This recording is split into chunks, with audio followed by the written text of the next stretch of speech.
আসসালামু আলাইকুম, স্বাগত জানাচ্ছি সকলকে হালকেনস্টাইনের এইচএসসি একাডেমিকের বাংলা প্রথম পত্রের অনেক গুরুত্বপূর্ণ একটি গল্প রেইনকোট।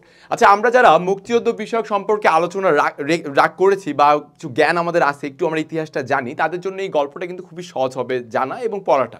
কারণ আমরা এই রেইনকোট গল্পে যেহেতু রেইনকোট আমরা কি জানি যে বৃষ্টি থেকে আমাদেরকে রক্ষা করে, ইউজুয়ালি এই কয়েকটা দিনে আমাদের বেশি দরকার। কিন্তু রেইনকোটের ভিতরে গল্পটাতে যে একটা মুক্তিযুদ্ধ বিষয়ক আলোচনা আছে, যারা কোনোদিন আমরা পড়ি নাই গল্পটা, তারা কিন্তু অবাক হবা কিছুটা। যারা অলরেডি পড়েছি তাদের জন্য তো অনেক ইজি।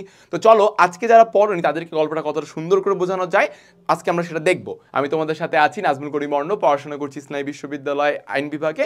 চলো আজকে ক্লাসটি তাহলে শুরু করি। ওকে, সো রেইনকোট লিখেছেন আখতারুজ্জামান ইলিয়াস। হ্যাঁ, তো তার আগে তার সম্পর্কে আমরা কিছু তথ্য জেনে নেব। আখতারুজ্জামান ইলিয়াস বাংলা কথা সাহিত্যে এক অনন্য সাধারণ প্রতিভার নাম। কেন, কি করেছেন উনি আমরা লক্ষ্য করবো। তার আগে ওনার জন্মসালটা দেখি। 1943 সালের 12ই ফেব্রুয়ারি তিনি গাইবান্ধার গটিয়া গ্রামে মামা বাড়িতে জন্মগ্রহণ করেন। আচ্ছা, তো ভাইয়াপুরা আমরা এই লাইনগুলো কিন্তু দাগাবো যেগুলো ইম্পর্টেন্ট, ঠিক আছে? অলরেডি আমার অনেকগুলো ক্লাসে কথাটা আমি তোমাদেরকে বলে আসছি, অবশ্যই তোমরা সেটা মেনটেন করবা বলে আমি আশা করি। তার পিতৃনিবাস বগুড়া শহরের উপকণ্ঠে অবস্থিত নারুলি গ্রামে, ঠিক আছে? তাহলে তার পিতৃনিবাস কোথায়? বগুড়া শহরে। বগুড়ার যারা রয়েছে ছাত্রছাত্রীরা, তোমরা অবশ্যই তোমাদের জেলার একজন অনন্য সাধারণ একটা পরিবার, ঠিক আছে, বাংলা কথা সাহিত্যে। এবং তার পিতার নাম হলো বিএম ইলিয়াস এবং মাতার নাম মরিয়ম ইলিয়াস। তার পিতার নাম হচ্ছে আখতারুজ্জামান মোহাম্মদ ইলিয়াস। তাহলে তার বাবা মায়ের নাম দেওয়া নাম কি ছিল? আখতারুজ্জামান মোহাম্মদ ইলিয়াস। ওকে, প্রথমে বগুড়ায় ও পরে ঢাকায় তার শিক্ষা জীবন অতিবাহিত হয়। তিনি ঢাকা বিশ্ববিদ্যালয় থেকে স্নাতক এবং স্নাতকোত্তর দান করেছেন এবং পরবর্তীতে তিনি সরকারি কলেজের বাংলা বিষয়ের অধ্যাপক ছিলেন। অর্থাৎ তার কর্মজীবন কি দিয়ে শুরু হয়েছে ভাইয়া? সরকারি কলেজের বাংলা বিষয়ের অধ্যাপক। আমরা কিন্তু জানি বেশিরভাগ যারা কথা সাহিত্যিক রয়েছে বা সাহিত্যিক লেখক কবি যাই বলো না কেন, অনেকজনেরই কিন্তু কর্মজীবন শুরু হয় কি দিয়ে? সাধারণত সাংবাদিকতা দিয়ে, এই পেশা দিয়ে তাদের কর্মজীবন শুরু হয়ে থাকে। কিন্তু আখতারুজ্জামান ইলিয়াসের কর্মজীবন শুরু হয়েছে কি দিয়ে? সরকারি কলেজের বাংলা অধ্যাপক, অর্থাৎ অ্যাজ এ টিচার। ওকে, বাংলাদেশের প্রথম কথা সাহিত্যে আখতারুজ্জামান ইলিয়াস একজন অগ্রগণ্য ব্যক্তিত্ব। আচ্ছা, তোমরা যদি জিজ্ঞাসা করো ভাইয়া অগ্রগণ্য ব্যক্তিত্ব এই শব্দটার অর্থ কি? অগ্রগণ্য ব্যক্তিত্ব শব্দটার অর্থ হলো যে সকল মানুষরা ফ্রন্ট থেকে অর্থাৎ সামনের সারি থেকে কিনা লিড দেয়, ঠিক আছে? আমি যদি তোমাদেরকে বলি এই যে সামনের সারি থেকে, অর্থাৎ যেই সব মানুষদের কৃতকর্ম বা যেই সব মানুষের অবদান, এই অবদানগুলোই সেই মানুষদেরকে একদম সামনের সারিতে নিয়ে যায়, প্রথম লাইনে দাঁড় করায় বা প্রথম কাতারে দাঁড় করায় দেয়। তো এই মানুষগুলোর মধ্যে তিনি ছিলেন একজনকে আখতারুজ্জামান ইলিয়াস। তিনি লেখার সংখ্যা বৃদ্ধির উপর কখনো জোর দেননি, বরং গুরুত্ব দিয়েছেন লেখার গুণগত মানের উপরে। তার আমরা কি দেখতে পেয়েছি যে তিনি সবসময় লেখার গুণগত মানের উপরে তিনি জোর দিয়েছেন। আচ্ছা, তোমাদের বইয়ে কি আমরা কি দেখেছি, কি পড়েছি? বাংলা নবগত লেখকের প্রতিনিবেদন প্রথমের দিকে দেখেছি, রাইট? বঙ্কিমচন্দ্রের। এখন উনি কিন্তু ওখানে কি বলছে বঙ্কিম, যে তোমরা লেখার সংখ্যার উপর কিন্তু জোর দিও না, কিসের উপর জোর দিবা? লেখার গুণগত মান অর্থাৎ কোয়ালিটি হাই করতে বলেছে, তাই না? এই জিনিসটাই তিনিও বিশ্বাস করতেন আখতারুজ্জামান ইলিয়াস, যে অবশ্যই আমার লেখার কোয়ালিটিকে কিভাবে হাই করা যায় এই বিষয়ে সবসময় আমার ফোকাস রাখতে হবে। আমার লেখার সংখ্যা বাড়ুক বা না বাড়ুক সেটা কোনো ম্যাটার না। ওকে, পরবর্তী জীবন জগৎকে তিনি পর্যবেক্ষণ করেছেন গভীর অন্তর্দৃষ্টির সহযোগে। কি বলছে? যে তিনি জীবন এবং জগৎ এই দুইটাকে খুবই সুন্দর করে গভীরভাবে থিসিস করছে বা গবেষণা করছে, যেগুলো উনি তার লেখার মধ্যে প্রকাশ করত।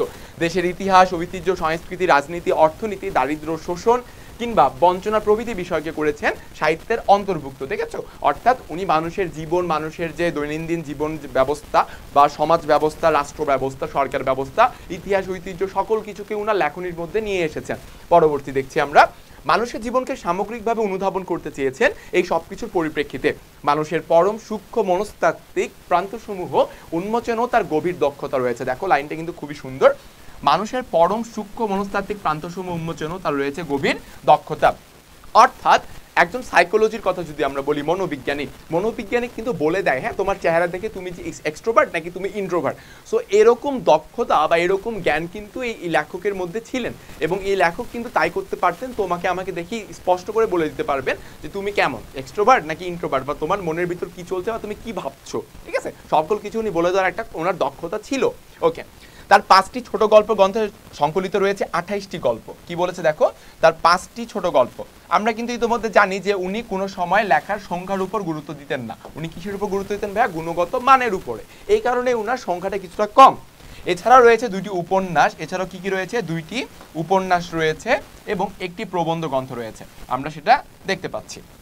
দেখো আমাদের জন্য কিন্তু এটা কিন্তু সহজ, তাই না? মনে রাখার জন্য যে 5টা ছোট গল্প, তার মধ্যে সংকলিত রয়েছে 28টি গল্প, এছাড়া 2টি উপন্যাস এবং একটি প্রবন্ধ সংকলন। অর্থাৎ তোমার পরীক্ষায় যখন আসবে, এবং অবশ্যই মনে রাখবা এই বিষয়গুলো কিন্তু এমসিকিউ রূপে এইচএসসিতে আসে বোর্ড পরীক্ষায়। বিকজ বোর্ড পরীক্ষায় সবসময় কি করে জানো, বইয়ের যে একদম সূক্ষ্ম সূক্ষ্ম ডিপ বিষয়গুলো, যেগুলো মানুষজন সাধারণত কি করে, এড়িয়ে যায়, উপেক্ষা করে যায়, যে এগুলো আসবে না, ওইখান থেকেই কিন্তু আসে। ঠিক আছে, এই কারণে তোমার এগুলা ইগনোর করার কোনো মানে হয় না। তার গল্পগ্রন্থের নাম কি? অন্য ঘরে অন্য স্বর, খোয়ারি, দুধ ভাতে উৎপাত, দোজকের ওম, জাল স্বপ্ন, স্বপ্নের জাল। উপন্যাস দুইটি কি? চিলেকোঠার সেপাই এবং খোয়াবনামা। সো উপন্যাসগুলো আমরা অবশ্যই মনে রাখবো, চিলেকোঠার সেপাই এবং খোয়াবনামা। 1997 সালের 4 জানুয়ারি ক্যান্সারে আক্রান্ত হয়ে তিনি ঢাকায় মৃত্যুবরণ করেন। আচ্ছা, এখানে একটা বিষয় দেখো, এই যে 1997 সালের 4 জানুয়ারি, এই 4 জানুয়ারিকে 4 জানুয়ারি কেন বললো না? তোমরা জানো এই বিষয়টা? আশা করি তোমরা অনেকেই জানো, বা অনেকে না জানলে সমস্যা নাই, বলে দিচ্ছে। সেটা কি, আমাদের তারিখের যে প্রথম 4টা দিক রয়েছে, পহেলা, দোসরা, তেসরা, চৌঠা, এই 4টা কিন্তু শব্দ, প্রথমত আমি বলি বাংলা শব্দ নাই, এটা বিদেশি শব্দ। কার কাছ থেকে নিয়েছে? পার্শ্ববর্তী দেশ ভারত, হিন্দি শব্দ থেকে এগুলা কিন্তু আগত। ঠিক আছে, তো দেখবা এই প্রথম 4টাকে কিন্তু একটু ভিন্নভাবে বলা হয়। যেমন পহেলা, 1 জানুয়ারি বলে না, পহেলা জানুয়ারি। 2 জানুয়ারি না বলে কি বলে? 2রা জানুয়ারি। 3 জানুয়ারি না বলে কি বলে? 3রা জানুয়ারি। এবং 4 জানুয়ারি না বলে 4 জানুয়ারি। তা আমরা কি পার্থক্যটা বুঝতে পেরেছি? হ্যাঁ, এখানে কিন্তু একটু ছোটখাটো তোমাদের কাছে আমি একটু বাংলা ব্যাকরণ আলোচনা করেছি। তোমরা দেখবা বাংলা ব্যাকরণ বইয়ে তারিখবাচক শব্দ এটা আছে। ঠিক আছে, তো দেখো, আর আরেকটা বিষয় তোমাদেরকে বলি, আমার মাত্র মনে পড়লো যে আমি যখন ইন্টারমিডিয়েটে পড়তাম নটরডেম কলেজে, আমাদের কলেজের একজন স্যার ছিলেন, ইংলিশ বিভাগের, যদিও তিনি একটা কথা বলেছেন যে তোমরা এইচএসসিতে কিংবা অ্যাডমিশনে কিভাবে ভালো করবা, স্পেশালি মানবিক বিভাগের শিক্ষার্থী হয়ে। সেটা কিভাবে? তোমাদের বোর্ড বই অর্থাৎ বাংলা এবং ইংলিশ বইয়ের যত জায়গায় কালো দাগ, অর্থাৎ তোমার বইয়ে যে কালো লাইনগুলো তো কালো দাগেই লেখা, তাই না, কালো হরফে। তো এই কালো রঙের হরফগুলো যতগুলো রয়েছে বাদ দেওয়া যাবে না ভাইয়া। ঠিক আছে, তুমি যদি বাদ দাও তাহলে তোমার ওই দেখাচ্ছে বোর্ডের জিপিএ বা স্কলারশিপ, ওইটাও তোমাকে বাদ দিবে, বা একটা অ্যাডমিশনে কোথাও একটা পাবলিক ইউনিভার্সিটির চান্সও তোমাকে বাদ দিবে। তো আমাদের অলওয়েজ মাথায় রাখতে হবে, বইয়ে যা আছে আমাদের তাই পড়তে হবে। ঠিক আছে, বাদ দেওয়ার কোনো অবকাশ নেই। ওকে, এবং এই মোতাবেক চলবা, এই উপদেশ চলবা, এই গাইডলাইনে চলবা, তাহলে দেখবা অবশ্যই একটা ভালো কিছু করবা। এবং ব্যক্তিগতভাবে আমিও কিন্তু সেটা পেয়েছি। ঠিক আছে, যেমন আমি বলি যে আমি এসএসসিতে কিন্তু জিপিএ পাই, বাট নটরডেমে চান্স পাওয়ার পরে আমি স্যারদের গাইডলাইন মোতাবেক পড়ালেখা করেছি, সেই অনুযায়ী আমার জীবনযাপন লিড করেছি, এবং আলহামদুলিল্লাহ এইচএসসিতে আমি জিপিএ 5 প্লাস স্কলারশিপও কিন্তু পেয়েছি। হ্যাঁ, সো এরকম একটা চান্স একটা ক্রিয়েট করো। সো আমরা এখন চলে আসি সরাসরি গল্পে, যে আমাদের রেইনকোট, আমি যেটা বললাম যে বৃষ্টি থেকে আমাদের রক্ষা করে। তো এই রেইনকোট শব্দটার ভিতরে আসলে কি লুকিয়ে আছে? আমি শুরুতেই বলেছি মুক্তিযুদ্ধ ইতিহাস আমাদের লুকিয়ে আছে। ক্যাপ কিভাবে আছে চলো একটু দেখা যাক। চলো, ইম্পর্টেন্ট লাইন দাগাবো। শুরুতে কিছু ইম্পর্টেন্ট লাইন আছে, এমসিকিউ রূপে আসে, তোমরা দাগিয়ে নিবা। ভোররাত থেকে বৃষ্টি। আচ্ছা, তাহলে কখন থেকে বৃষ্টি? ভোররাত থেকে। আহা বৃষ্টির ঝমঝম বোল। বোল মানে কি বলো দেখি? বোল মানে আসলে কথার ধ্বনি, মানে যে বৃষ্টির যে সাউন্ডটা হয় না, এই সাউন্ডটাকে উনি উপভোগ করছেন। এই বৃষ্টির মেয়াদ আল্লাহ দিলে পুরো 3 দিন। আচ্ছা, আল্লাহ বানান তো পরে হয় নাই, আল্লাহটা কেন আসছে? এটা হচ্ছে আঞ্চলিক টানে। ঠিক আছে, আল্লাহ দিলে পুরো 3 দিন। তাহলে কতদিন ধরে বৃষ্টি হচ্ছে ভাইয়া? পুরো 3 দিন ধরে বৃষ্টি হচ্ছে। দেখো, কারণ শনিতে 7, মঙ্গলে 3, আর সব দিন 3। খুব সুন্দর কিন্তু একটা ছন্দ, শনিতে 7, মঙ্গলে 3, বাকি সব দিন দিন। ওকে, এই জিনিসটা কিন্তু মাথায় রাখতে হবে আপনাদের। এটা জেনারেল স্টেটমেন্ট। আচ্ছা, জেনারেল স্টেটমেন্ট জিনিসটা কি? জেনারেল স্টেটমেন্ট সম্পর্কে শব্দার্থ টিকায় বিস্তারিত দেওয়া রয়েছে। এছাড়াও আমি বলি, সাধারণত জেনারেল স্টেটমেন্ট হচ্ছে যেটা আমরা চলচরিত বা আমাদের সমাজে রীতিমতো যেটা সবাই বলে।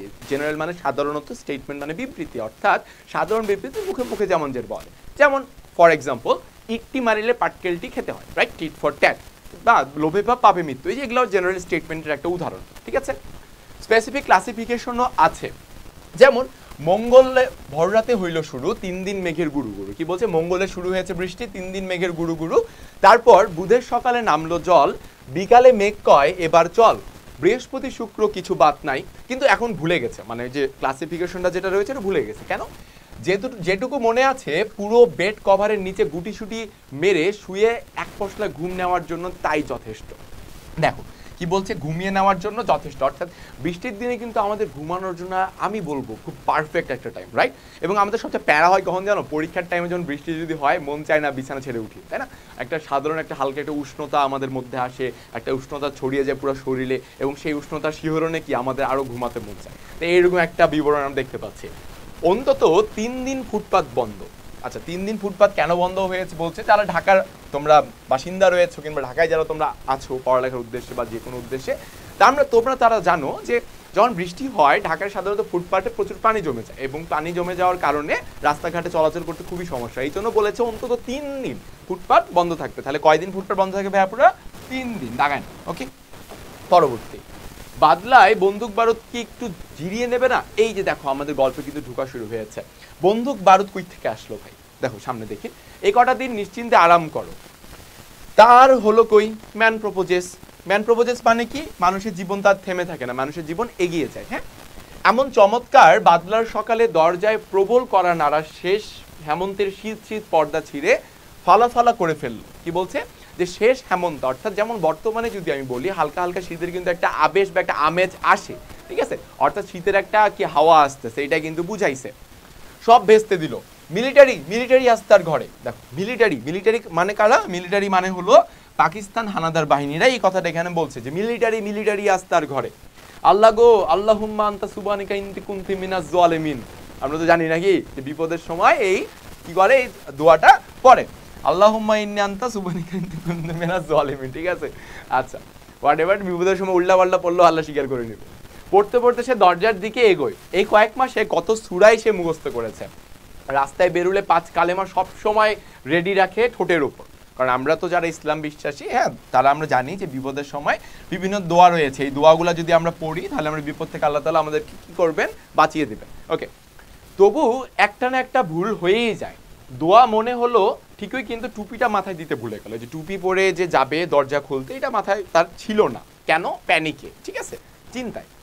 দুটো ছিটকিনি, একটা খিল, কাঠের ডাসা খুলে দরজার কপাট ফাঁক করতেই বাতাস আর বৃষ্টির ঝাপটার সঙ্গে ঘরে ঢুকে প্রিন্সিপালের পিয়ন। তাহলে দেখো কি দেখতে পাচ্ছি আমরা, দুটো ছিটকেনি। কয়টা ছিটকেনি? 2টা ছিটকানি, একটা খিল এবং কাঠের ডাসা, অর্থাৎ সিকিউরিটি কতটা দিয়েছে, ঠিক আছে, একটা দরজায়। এবং দরজাটা খুলতে বৃষ্টির ঝাপটার সাথে হাওয়ার সাথে কে ঢুকলো? প্রিন্সিপালের পিয়ন ঢুকছে। ঠিক আছে, তো আমরা কি দেখছি? প্রিন্সিপালের পিয়ন। তার নাম কি? পিয়নকে দেখে কিন্তু সে বললো আলহামদুলিল্লাহ, মিলিটারি নয়। পিয়নকে জড়িয়ে ধরে চুমু খেতে ইচ্ছা করছে, কিন্তু লোকটার চিনচিনে গলা গম্ভীর স্বর হাঁকে সারনে সালাম দিয়া, মানে একদম কিভাবে বলছে? সরনে সালাম দিয়া, ঠিক আছে, একদম ভারী গলায় বলছে, ঠিক আছে, এরকম। সো এই যে লাইনটা যখন বলছে, এটা দেখে তার ইচ্ছাটা মরে গেল। লেখকের নুরুল হুদা এখানে চরিত্রের নাম, যে কথক, ওই কথকের ইচ্ছাটা মরে গেল, যে না আরে আমি আর চুমু দিব না, ঠিক আছে। বলেই ভাঙাচোরা গালের খোঁচা খোঁচা দাড়িতে লোকটা নিজের বাক্যের কোমল শ্বাসটুকু শুষে নেয় এবং হুকুম ছাড়ে, তলব কিয়া আভি জানা হোগা। ঠিক আছে, তলব কিয়া মানে কি? তলব বলতে আপনার খোঁজ নিয়েছে, আপনাকে ডাকছে, এখনই যাইতে হবে। আভি জানা হোগা মানে এখনই যেতে হবে আপনাকে। ওকে, পরবর্তী চলে যাব। কি ব্যাপার? বেশি কথা বলার সময় নাই। কলেজের দেওয়াল ঘেঁষে কারা বোমা ফাটিয়ে গেছে গত রাতে। মানে মিস্কিরিয়ান লোক ইলেকট্রিক ট্রান্সফরমার তোড় দিয়া और वापस जाने के टाइम प्रिंसिपल साहब का कोठी में ग्रेनेड फेंका, गेट तोड़ दिया। দেখছো কি বলছে? এটা কিন্তু হচ্ছে কি উর্দু কথা। হ্যাঁ, যে মিসকিরিয়ান লোক, মিসকিরিয়ান বলতে আমাদের 71-এর সময় মুক্তিযোদ্ধাদেরকে বলতো, কিন্তু মিসকিরিয়ান শব্দটার অর্থ হলো দুষ্কৃতিকারী। আমরা শব্দটা টিকায় দেখবো, অর্থাৎ যারা কিনা রাষ্ট্রে বা দেশে খারাপ কাজ করে বা বিশৃঙ্খলা তৈরি করে তাদেরকে মিসকিরিয়ান বলে থাকে। তো বলছে যে মিসকিরিয়ানরা কারেন্টের যে ট্রান্সফরমার এটা কি ভেঙে দিয়েছিল এবং যাওয়ার সময় প্রিন্সিপাল সাহেবের যে বাসা, ওই বাসায় গ্রেনেড মেরে দিয়েছে এবং কি দরজাটা ভেঙে দিয়ে গেছে। ওকে, ভয়াবহ কাণ্ড। ইলেকট্রিক ট্রান্সফরমার তো কলেজের সামনের দেওয়াল ঘেঁষে, দেওয়ালের পর বাগান, টেনিস লন, তারপর কলেজ দালান, মস্ত দালান পার হয়ে ফুটবল ক্রিকেট খেলার মাঠ, মাঠ পেরিয়ে একটু বাঁদিকে প্রিন্সিপালের কোয়ার্টার, এর সঙ্গে মিলিটারি ক্যাম্প। লক্ষ্য করো এই যে বিশ্লেষণগুলো আমরা দেখতে পাচ্ছি, এই বিশ্লেষণগুলো কিন্তু খুবই ইম্পর্টেন্ট। ঠিক আছে, যে বলছে যে ট্রান্সফরমারটা কলেজের সামনের দেওয়ালটা ঘেঁষে, এক। দ্বিতীয় হচ্ছে দেওয়ালের পরে বাগান থাকবে, টেনিস লন, তারপরে কলেজের দালান এবং ওই দালানটা পার হয়ে কি মাঠ? ফুটবল ক্রিকেট খেলার মাঠ, মাঠ পেরিয়ে একটু বাঁদিকে প্রিন্সিপালের কোয়ার্টার এবং এর সঙ্গে কি রয়েছে ভাইয়া? সবচেয়ে যেটা ইম্পর্টেন্ট থিং এই গল্প, মিলিটারি ক্যাম্প। মিলিটারি ক্যাম্পটা কই ছিল? কলেজের জিমনেশিয়ামটাকে মিলিটারিরা তাদের নিজস্ব ক্যাম্প বানিয়েছিল। আমি কেন লাইনগুলো দাগাইলাম? এই লাইনগুলো দাগানোর অর্থ হলো এই যে তোমার অবস্থানগুলো কিন্তু এমসিকিউ রূপে চলেই আসে, যে কলেজের দেওয়ালের পরে কি ছিল বা কি ছিল? বাগান, টেনিস লন বা মস্ত দালান পার হয়ে কোন কোন মাঠ ছিল, হকির মাঠ, গলফের মাঠ না ফুটবল ক্রিকেটের মাঠ, ঠিক আছে? সো এগুলো আমরা দেখতে হবে। আর দেখো কলেজে জিমনেশিয়াম এখন মিলিটারি ক্যাম্প, সো জিমনেশিয়ামটাকে কি বানাইছিল? Military camp বানাইছিল। প্রিন্সিপালের বাড়ির গেটে বোমা ফেলা মানে মিলিটারি ক্যাম্প অ্যাটাক করা। সামনের দেওয়ালে বোমা মেরে এতটা পথ ক্রস করে গেল কি করে, সে জানতে চায় ক্যাসে, ঠিক আছে?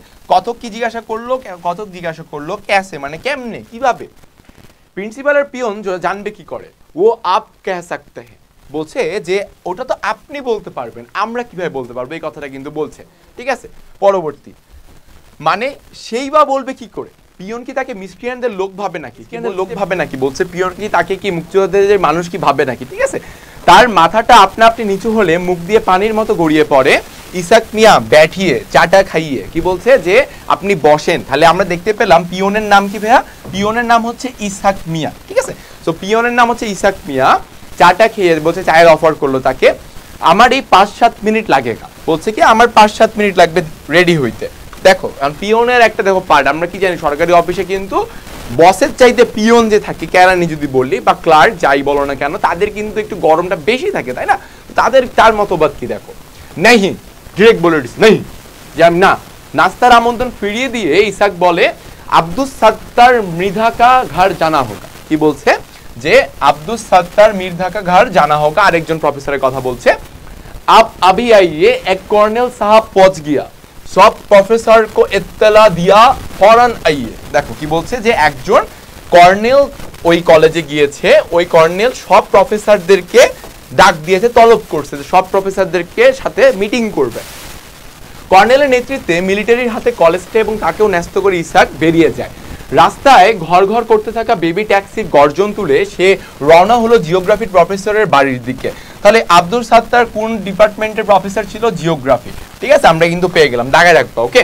আরেকটা কথা দেখো, কর্নেলের নেতৃত্বে মিলিটারি হাতে কলেজটা, এর অর্থ কি? এর অর্থ হলো যে ওই কলেজে যত কলেজ কিংবা ওই দেশ ওই ৭১-এর সময়কার সময় বলছি, ওই সময় পাকিস্তানি হানাদার বাহিনীর হাতে সম্পূর্ণ সবকিছু কিন্তু তুলে দিয়েছিল। কারা? এই যে পাকিস্তানিদের সাহায্যকারী বিভিন্ন রাজাকার, আলবদর, আলসামস, এই সব অসাধু বা অসৎ বা সুবিধাবাদী মানুষগুলা পুরো বাংলাকে তাদের হাতে তুলে দিয়েছিল, এরকম একটা বিষয় বুঝিয়েছে, ওকে? এখন মিলিটারি কর্নেল বললেও চলে তাকে। ইসাক নিজেই যদি একজন মিলিটারি কর্নেল তাকে বলা যায় তাহলে ভুল হবে না পিয়নকে, এতটাই তাদের চাটুকারিতা করে।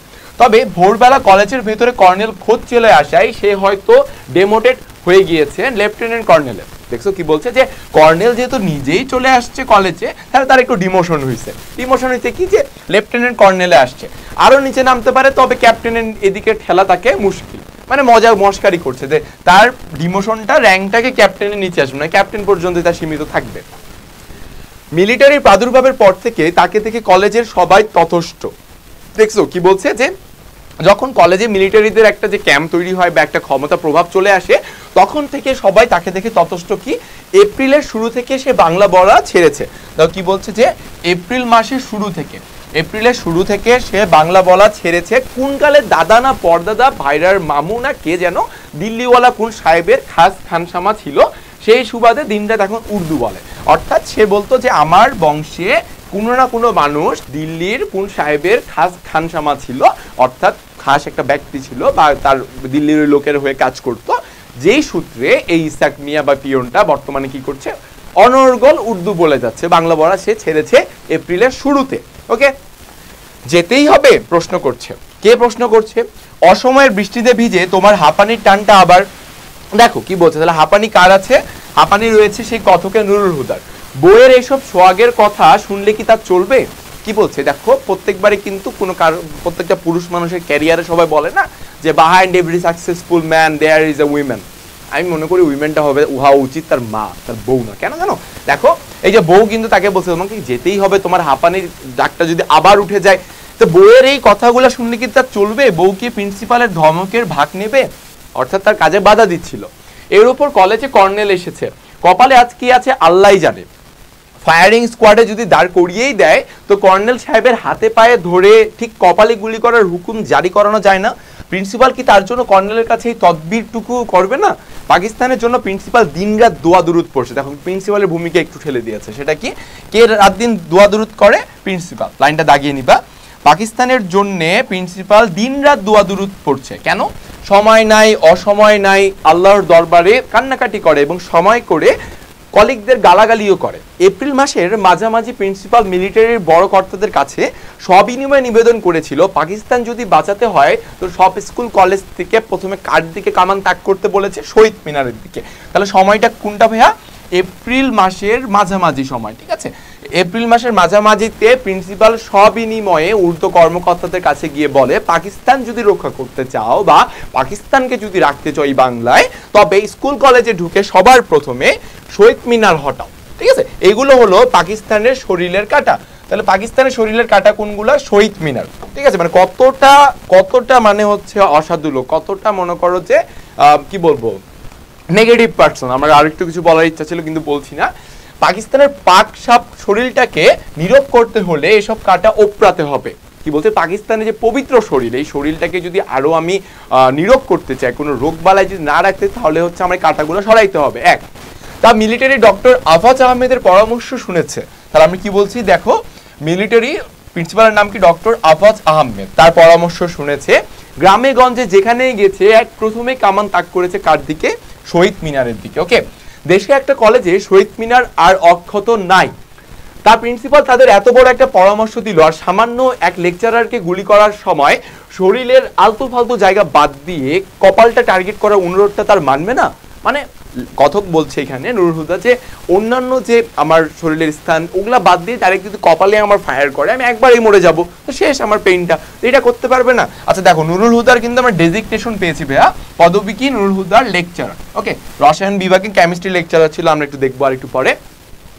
আবার প্রিন্সিপালকে সে এত সার্ভিস দিচ্ছে, তার কলিগের তবা সাবঅর্ডিনেটের জন্য এতটুকু করবে না? দেখো কি বলছে, তার কলিগের তবা সাবঅর্ডিনেট, অর্থাৎ তার পরের যে মানুষটার সেকেন্ড পার্সনের জন্য সে এতটুকু করবে না, এটা বলেছে। প্যান্টের ভেতর পা গলিয়ে দিতে দিতে সে শুনে রান্নাঘর থেকে বউ বলছে। কোথা থেকে বউ বলছিল?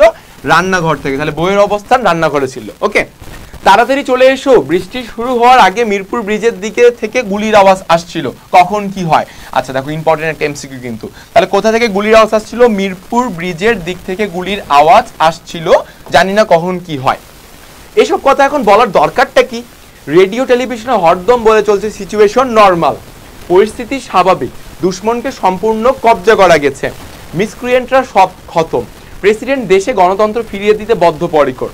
কিছুদিন বাদে বাদে তার ভাষণ শোনা যায়, our ultimate aim remain the same, that is to hand over power to the elected representatives of the people. দেখো মানে কি বলেছে, প্রেসিডেন্ট কিন্তু শেষে পাকিস্তান হানাদারের প্রেসিডেন্টকে বোঝাচ্ছে, এখানে কথা বলছে কিন্তু। ঠিক আছে, তিনি কি বলতেন সবসময় যে আমাদের যে লক্ষ্য ছিল, উদ্দেশ্য আগেরটাই রয়েছে, আমরা আমাদের আপনাদের নির্বাচিত প্রতিনিধিদের কাছে এই ক্ষমতা আমরা হ্যান্ড ওভার করবো, সবই তো নর্মাল হয়ে আসছে। বাঙালি ইস্ট পাকিস্তান গভর্নর মন্ত্রীরা ইস্ট পাকিস্তানি। কি বলছে যে আমাদের দেশে যারা মন্ত্রী হবে তারা তো ইস্ট পাকিস্তানি, অর্থাৎ আমাদের দেশের মানুষটাই, আমাদের দ্বারা নির্বাচিত মানুষটাই হবে। ঠিক আছে, সবই তো স্বাভাবিক। এখন বউ তার এসব বাজে কথা বলে কেন? আসমাকে নিয়ে আর পারা যায় না। তাহলে নুরুল হুদার বউয়ের নাম কি ভাইয়া? নুরুল হুদার বউয়ের নাম হচ্ছে আসমা। ওকে, দেখো এই কথাটা বলে তোমরা কি কিছু রিলেট করতে পারতেছো? আচ্ছা তোমাদেরকে বলেই দিই সেটা, এই যে আমাদের স্বৈরাচার পতন হইতো, তাই না? 5 আগস্টে আমাদের দেশের নতুন করে স্বাধীনতা পেয়েছে। এই সময় কিন্তু তার আগেও কিন্তু কি বলতেছিল যে না আমরা ইন্টারনেট বন্ধ করিনি, না কোথায় জাতিসংঘ আসে বলতেছে ইউনিসেফ যে আপনি নাকি 32 জন শিশুকে মারছেন, না আমরা তো শিশুকে মারিনি, আমরা জানিও না কই থেকে, না আবু সাইদ তো গুলিতে মরেই নাই, আবু সাইদকে অন্যভাবে মারা হয়েছে বা তাদেরই লোকজন তাদেরকে মারছে। এই যে কথাগুলো বলছিল এরকমই কিন্তু চলছে, যে হরদম বলে আছে সিচুয়েশন নর্মাল, তাই না? এই যে এরকম কিন্তু লাইন সবসময় আমরা শুনতেছিলাম এই আন্দোলনে। তাহলে দেখো 71-এর মতোই কিন্তু দৃশ্য আমাদের হয়েছিল, তাই না? সো আমরা 71-এ যেরকম স্বাধীনতা পেয়েছি, বিজয় অর্জন করতে পেরেছি, ঠিক তেমনই আমরা এই সময় কিন্তু এসেও, এই 24 সালে এসেও আমরা সেই বিজয়টা অর্জন করতে পেরেছি। কেন? কারণ আমাদের সকলেরই একটা একত্রিত একটা মনোভাব ছিল, সংগ্রাম করেছি, আন্দোলন করেছি, তাই না? সো বিপ্লব আমরা এনেছি। ওকে, এই বৃষ্টিতে শুধু ছাতায় কুলাবে না গো, বইয়ের আরেক দফা সোহাগ শোনা গেল। আরেক দফা সোহাগ বলতে আরেকটা আদর, ভালোবাসা শোনা যাচ্ছে। তুমি বরং মিন্টুর রেইনকোটটা নিয়ে যাও। আরেকটা চরিত্রের নাম আমরা পেয়ে গেলাম। দেখো কার নাম? মিন্টুর। এটা হলো নুরুল হুদার শ্যালক, ওই যে আমরা বলি না শালা, শ্যালক। ঠিক আছে, তো শ্যালকের কথা এই যে চলে আসছে কি, রেইনকোটটা নিয়ে যাও।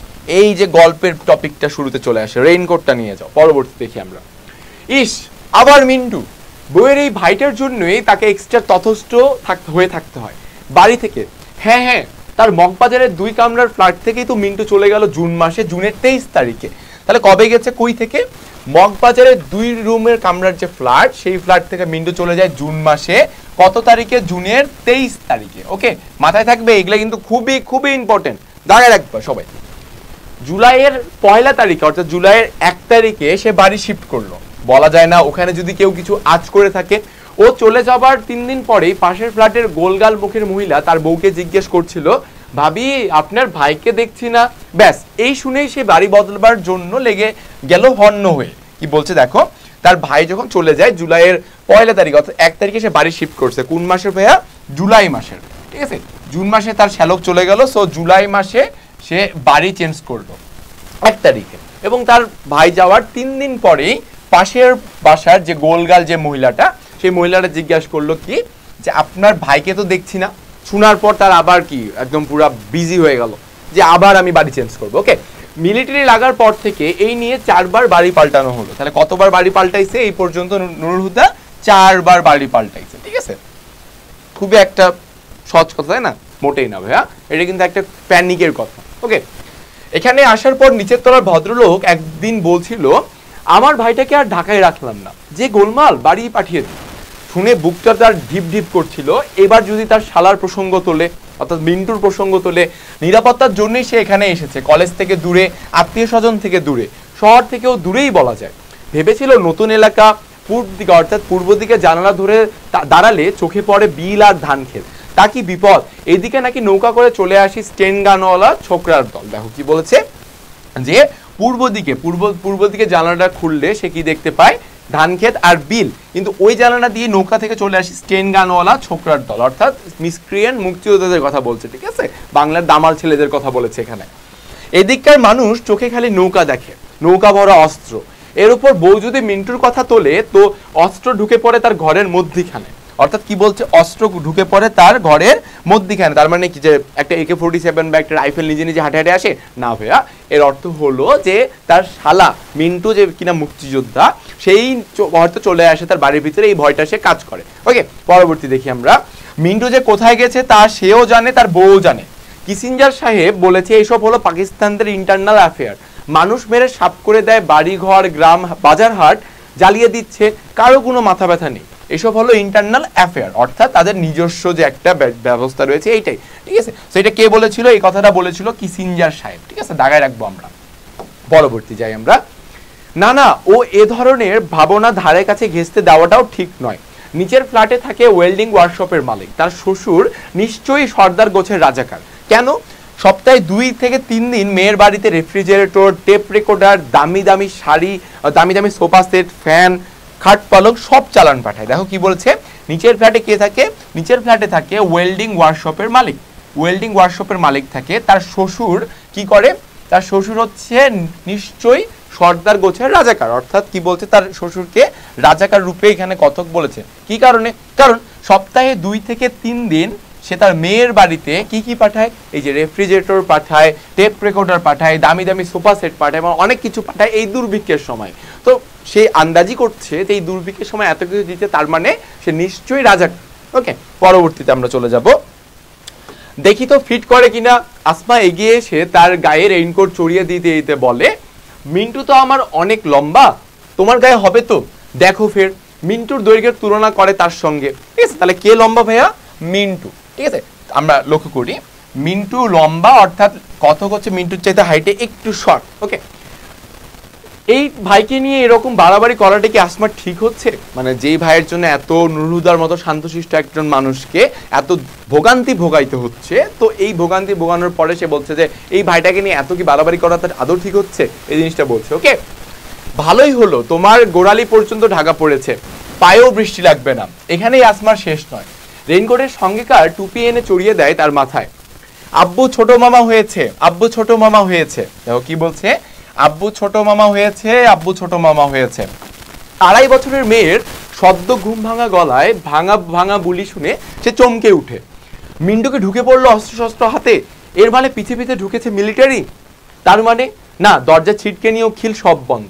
দেখো তার মেয়ের বয়স কত? 2.5 বছর। ঠিক আছে, সো 2.5 বছরের মেয়ে সদ্য ঘুম ভাঙা, মাত্র তার ঘুম ভেঙেছে।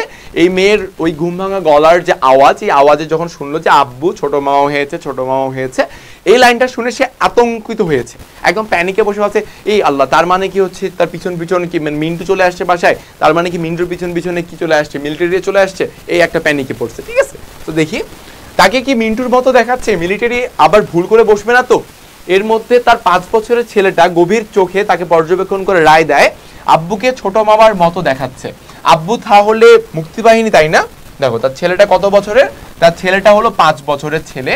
তো ছেলেটা রায় দিল পর্যবেক্ষণ করার পর যে না, আব্বুকে আসলেই কি ছোট মামার মতোই লাগছে, তাহলে আব্বু কি মুক্তিবাহিনীর সদস্য, এই প্রশ্নটা করে বসলো।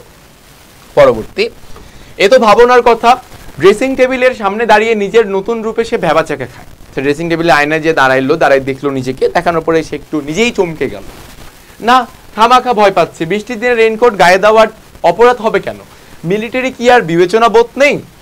প্রিন্সিপাল ডক্টর আপাচ আহমেদ ঠিকই বলে, শোনেন, মিলিটারি যাদের ধরে মিছামিছি ধরে না, সাবভার্সিভ অ্যাক্টিভিটিজের সঙ্গে তার সামহাউ অর আদার ইনভলভ। কি বলছে, যেই সব মানুষদেরকে মিলিটারিরা ধরে তাদের কার্যক্রম বা তাদের অ্যাক্টিভিটিস কিছু না কিছু ভুল থাকে বা কিছু না কিছু অ্যাক্টিভিটিস থাকে যার দরুন, অর্থাৎ যার কারণে তারা তাদেরকে ধরে। ওকে, তার সে তো বাপু এসব থেকে শতহাত দূরে, কারণ সে তো ভাই একজন লেকচারার, কলেজের টিচার, প্লাস একদম সাদাসিধা মানুষ, শান্তশিষ্ট মানুষ, তাই না? একদম 4 বার বাড়ি পাল্টিয়েছে, সে একদম শান্ত নিরিবিলি পরিবেশে বসবাস করতে চায়, ঝামেলা থেকে 100 হাত দূরে, এইটাই বুঝাইছে।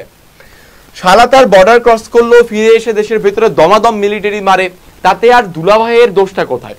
এই যে মিলিটারি প্রত্যেক দিনই ঢাকা শহরের বাজার পোড়ায়, বস্তিতে আগুন লাগিয়ে টপাটপ মানুষ মারে, মেয়েদের ধরে নিয়ে যায়, সে কখনো এসব নিয়ে টু শব্দ করেছে? কলেজের দেওয়াল ঘেঁষে প্রিন্সিপালের কোয়ার্টারের পাশে মিলিটারি ক্যাম্প, ক্লাস সব বন্ধ, ছেলেরা কেউ আসে না, মাস্টারদের হাজিরা দিতে হয়, তাও বহু টিচার গা ঢাকা দিয়েছে কবে থেকে। সে তো রোজ টাইমলি যায়, স্টাফ রুমে কলিগরা ফিসফিস করে, কোথায় কোন ব্রিজ উড়ে গেল, কোথায় 7 মিলিটারির লাশ পড়েছে ছেলেদের গুলিতে, এই কলেজের কোন কোন ছেলের ফ্রন্টে গেছে, কই সে তো এসব আলাপের মধ্যে কখনো থাকে না। তাও আমরা একটা কিছু তথ্য পেলাম, সেগুলো কি, যে 7 মিলিটারির লাশ পড়েছে কলেজ এই ছেলেদের গুলিতে, ঠিক আছে, এবং কোন কোন ছেলেরা এই কলেজের তার ফ্রন্টে, অর্থাৎ কিনা যুদ্ধের ময়দানে গিয়ে যুদ্ধ করতেছে। ওকে, পরবর্তী আমরা লক্ষ্য করব, এসব কথা শুরু হলেই আলগোছে উঠে সে চলে যায় প্রিন্সিপালের কামরায়, অর্থাৎ যখন কলিগটা এইসব আলোচনা শুরু করে তখন সে সুন্দর করে উঠে কোথায় চলে যায়, প্রিন্সিপালের রুমে। ডক্টর আপাচ আহমেদের খ্যাস খ্যাস গলায় হিন্দুস্তান এবং মিসক্রিয়েন্টদের আশু অবশ্য সম্ভাব্য পতন সম্বন্ধে নিশ্চিত ভবিষ্যৎবাণী শোনে। অর্থাৎ যখন প্রিন্সিপালের রুমে যায়, প্রিন্সিপাল তাকে শোনায় একটা খ্যাস খ্যাস গলায়, খটখট গলায় যেটাকে বলে কিনা, যে আপনি জানেন পাকিস্তানি বাহিনীর আক্রমণে বাঙালিদের পতন হবে, এরকম একটা গলা। ঠিক আছে, ট্রাই করলেন, আসলে এরকম কিনা আমিও জানি না। ওই ঘরে আজকাল সহজে কেউ ঘেঁষে না। কোন ঘরে? প্রিন্সিপালের ঘরে। উর্দুর প্রফেসর আকবর সাজিদকে প্রিন্সিপাল আজকাল তোয়াজ করে। দেখো কি বলছে, উর্দুর প্রফেসর, তাহলে আরেকটা চরিত্রের নাম পেয়েছি আমরা। উর্দুর প্রফেসরের নাম কি? আকবর সাজিদ। ঠিক আছে, তো এই ভদ্রলোককে প্রিন্সিপাল আজকাল তোয়াজ করছে। কেন? দেখি। মিন্টুর ফেলে যাওয়া নাকি রেখে যাওয়া রেইনকোট ঢোকার পর থেকে তার পা শিরশির করছে ভয়ে, আর এক মুহূর্ত দাঁড়িয়ে থাকা যাচ্ছে না। প্রিন্সিপাল তাকে ডেকে পাঠিয়েছে, সেই কখন কোন সময় পাঠাইছে।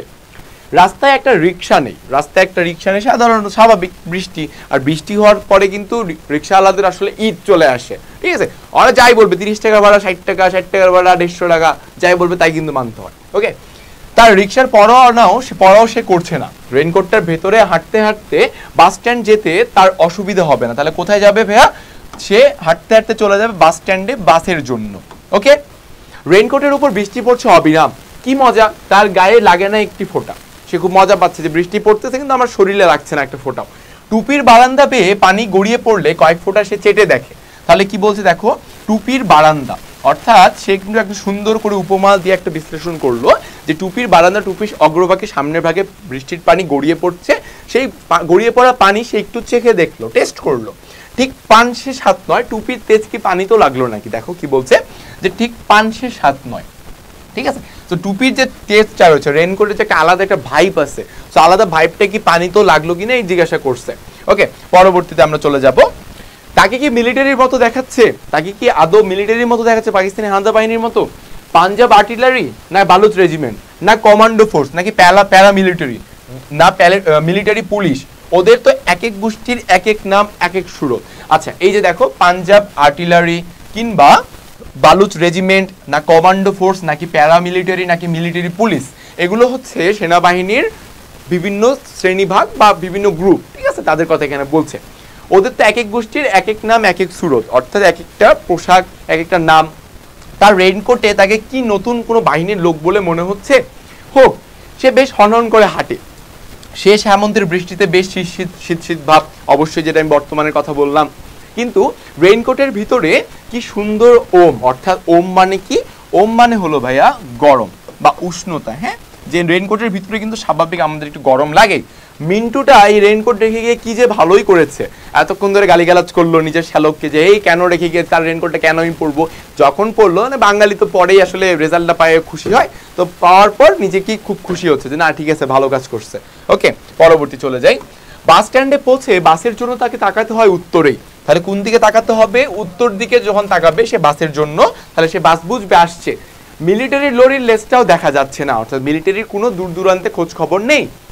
আবার তার বাসেরও তো নামগন্ধ নেই, দুইটাই কিন্তু নামগন্ধ নেই। বাস স্ট্যান্ডে জনপ্রাণী বলতে সে একেবারে একলা, অর্থাৎ সে একাই দাঁড়ায় আছে। রাস্তার পাশে পান বিড়ি সিগারেটের ছোট দোকানদার ঝাপ একটুখানি তুলে দোকানদারও তাকিয়ে রয়েছে উত্তরে। তাহলে আমরা কি দেখলাম? দোকানদারের পান বিড়ি সিগারেটের ছোট্ট দোকানদার ঝাপ একটুখানি তুলে, বৃষ্টির মধ্যে যেহেতু একটুখানি তুলে দোকানদারও তাকায় আছে কোথায়? উত্তরেই। ওদিকে কি কোনো গোলমাল হলো নাকি এই আসে তাকায় আছে। দোকানদার ছেলেটা একটু বাচাল টাইপের। তাহলে দোকানদার ছেলেটা কেমন? দোকানদার ছেলেটা হলো একটু বাচাল টাইপের। ওকে, বাস স্ট্যান্ডে তাকে দেখলেই ছোড়াটা বিড়বিড় করে, কাল শুনেন নাই মিরপুরের বিল দিয়া 2 নৌকা বোঝাই কইরা আইছিল, একটা জিপ উড়াইয়া দিছে, কমপক্ষে 5টা খানসেমা খতম। কি বলছে?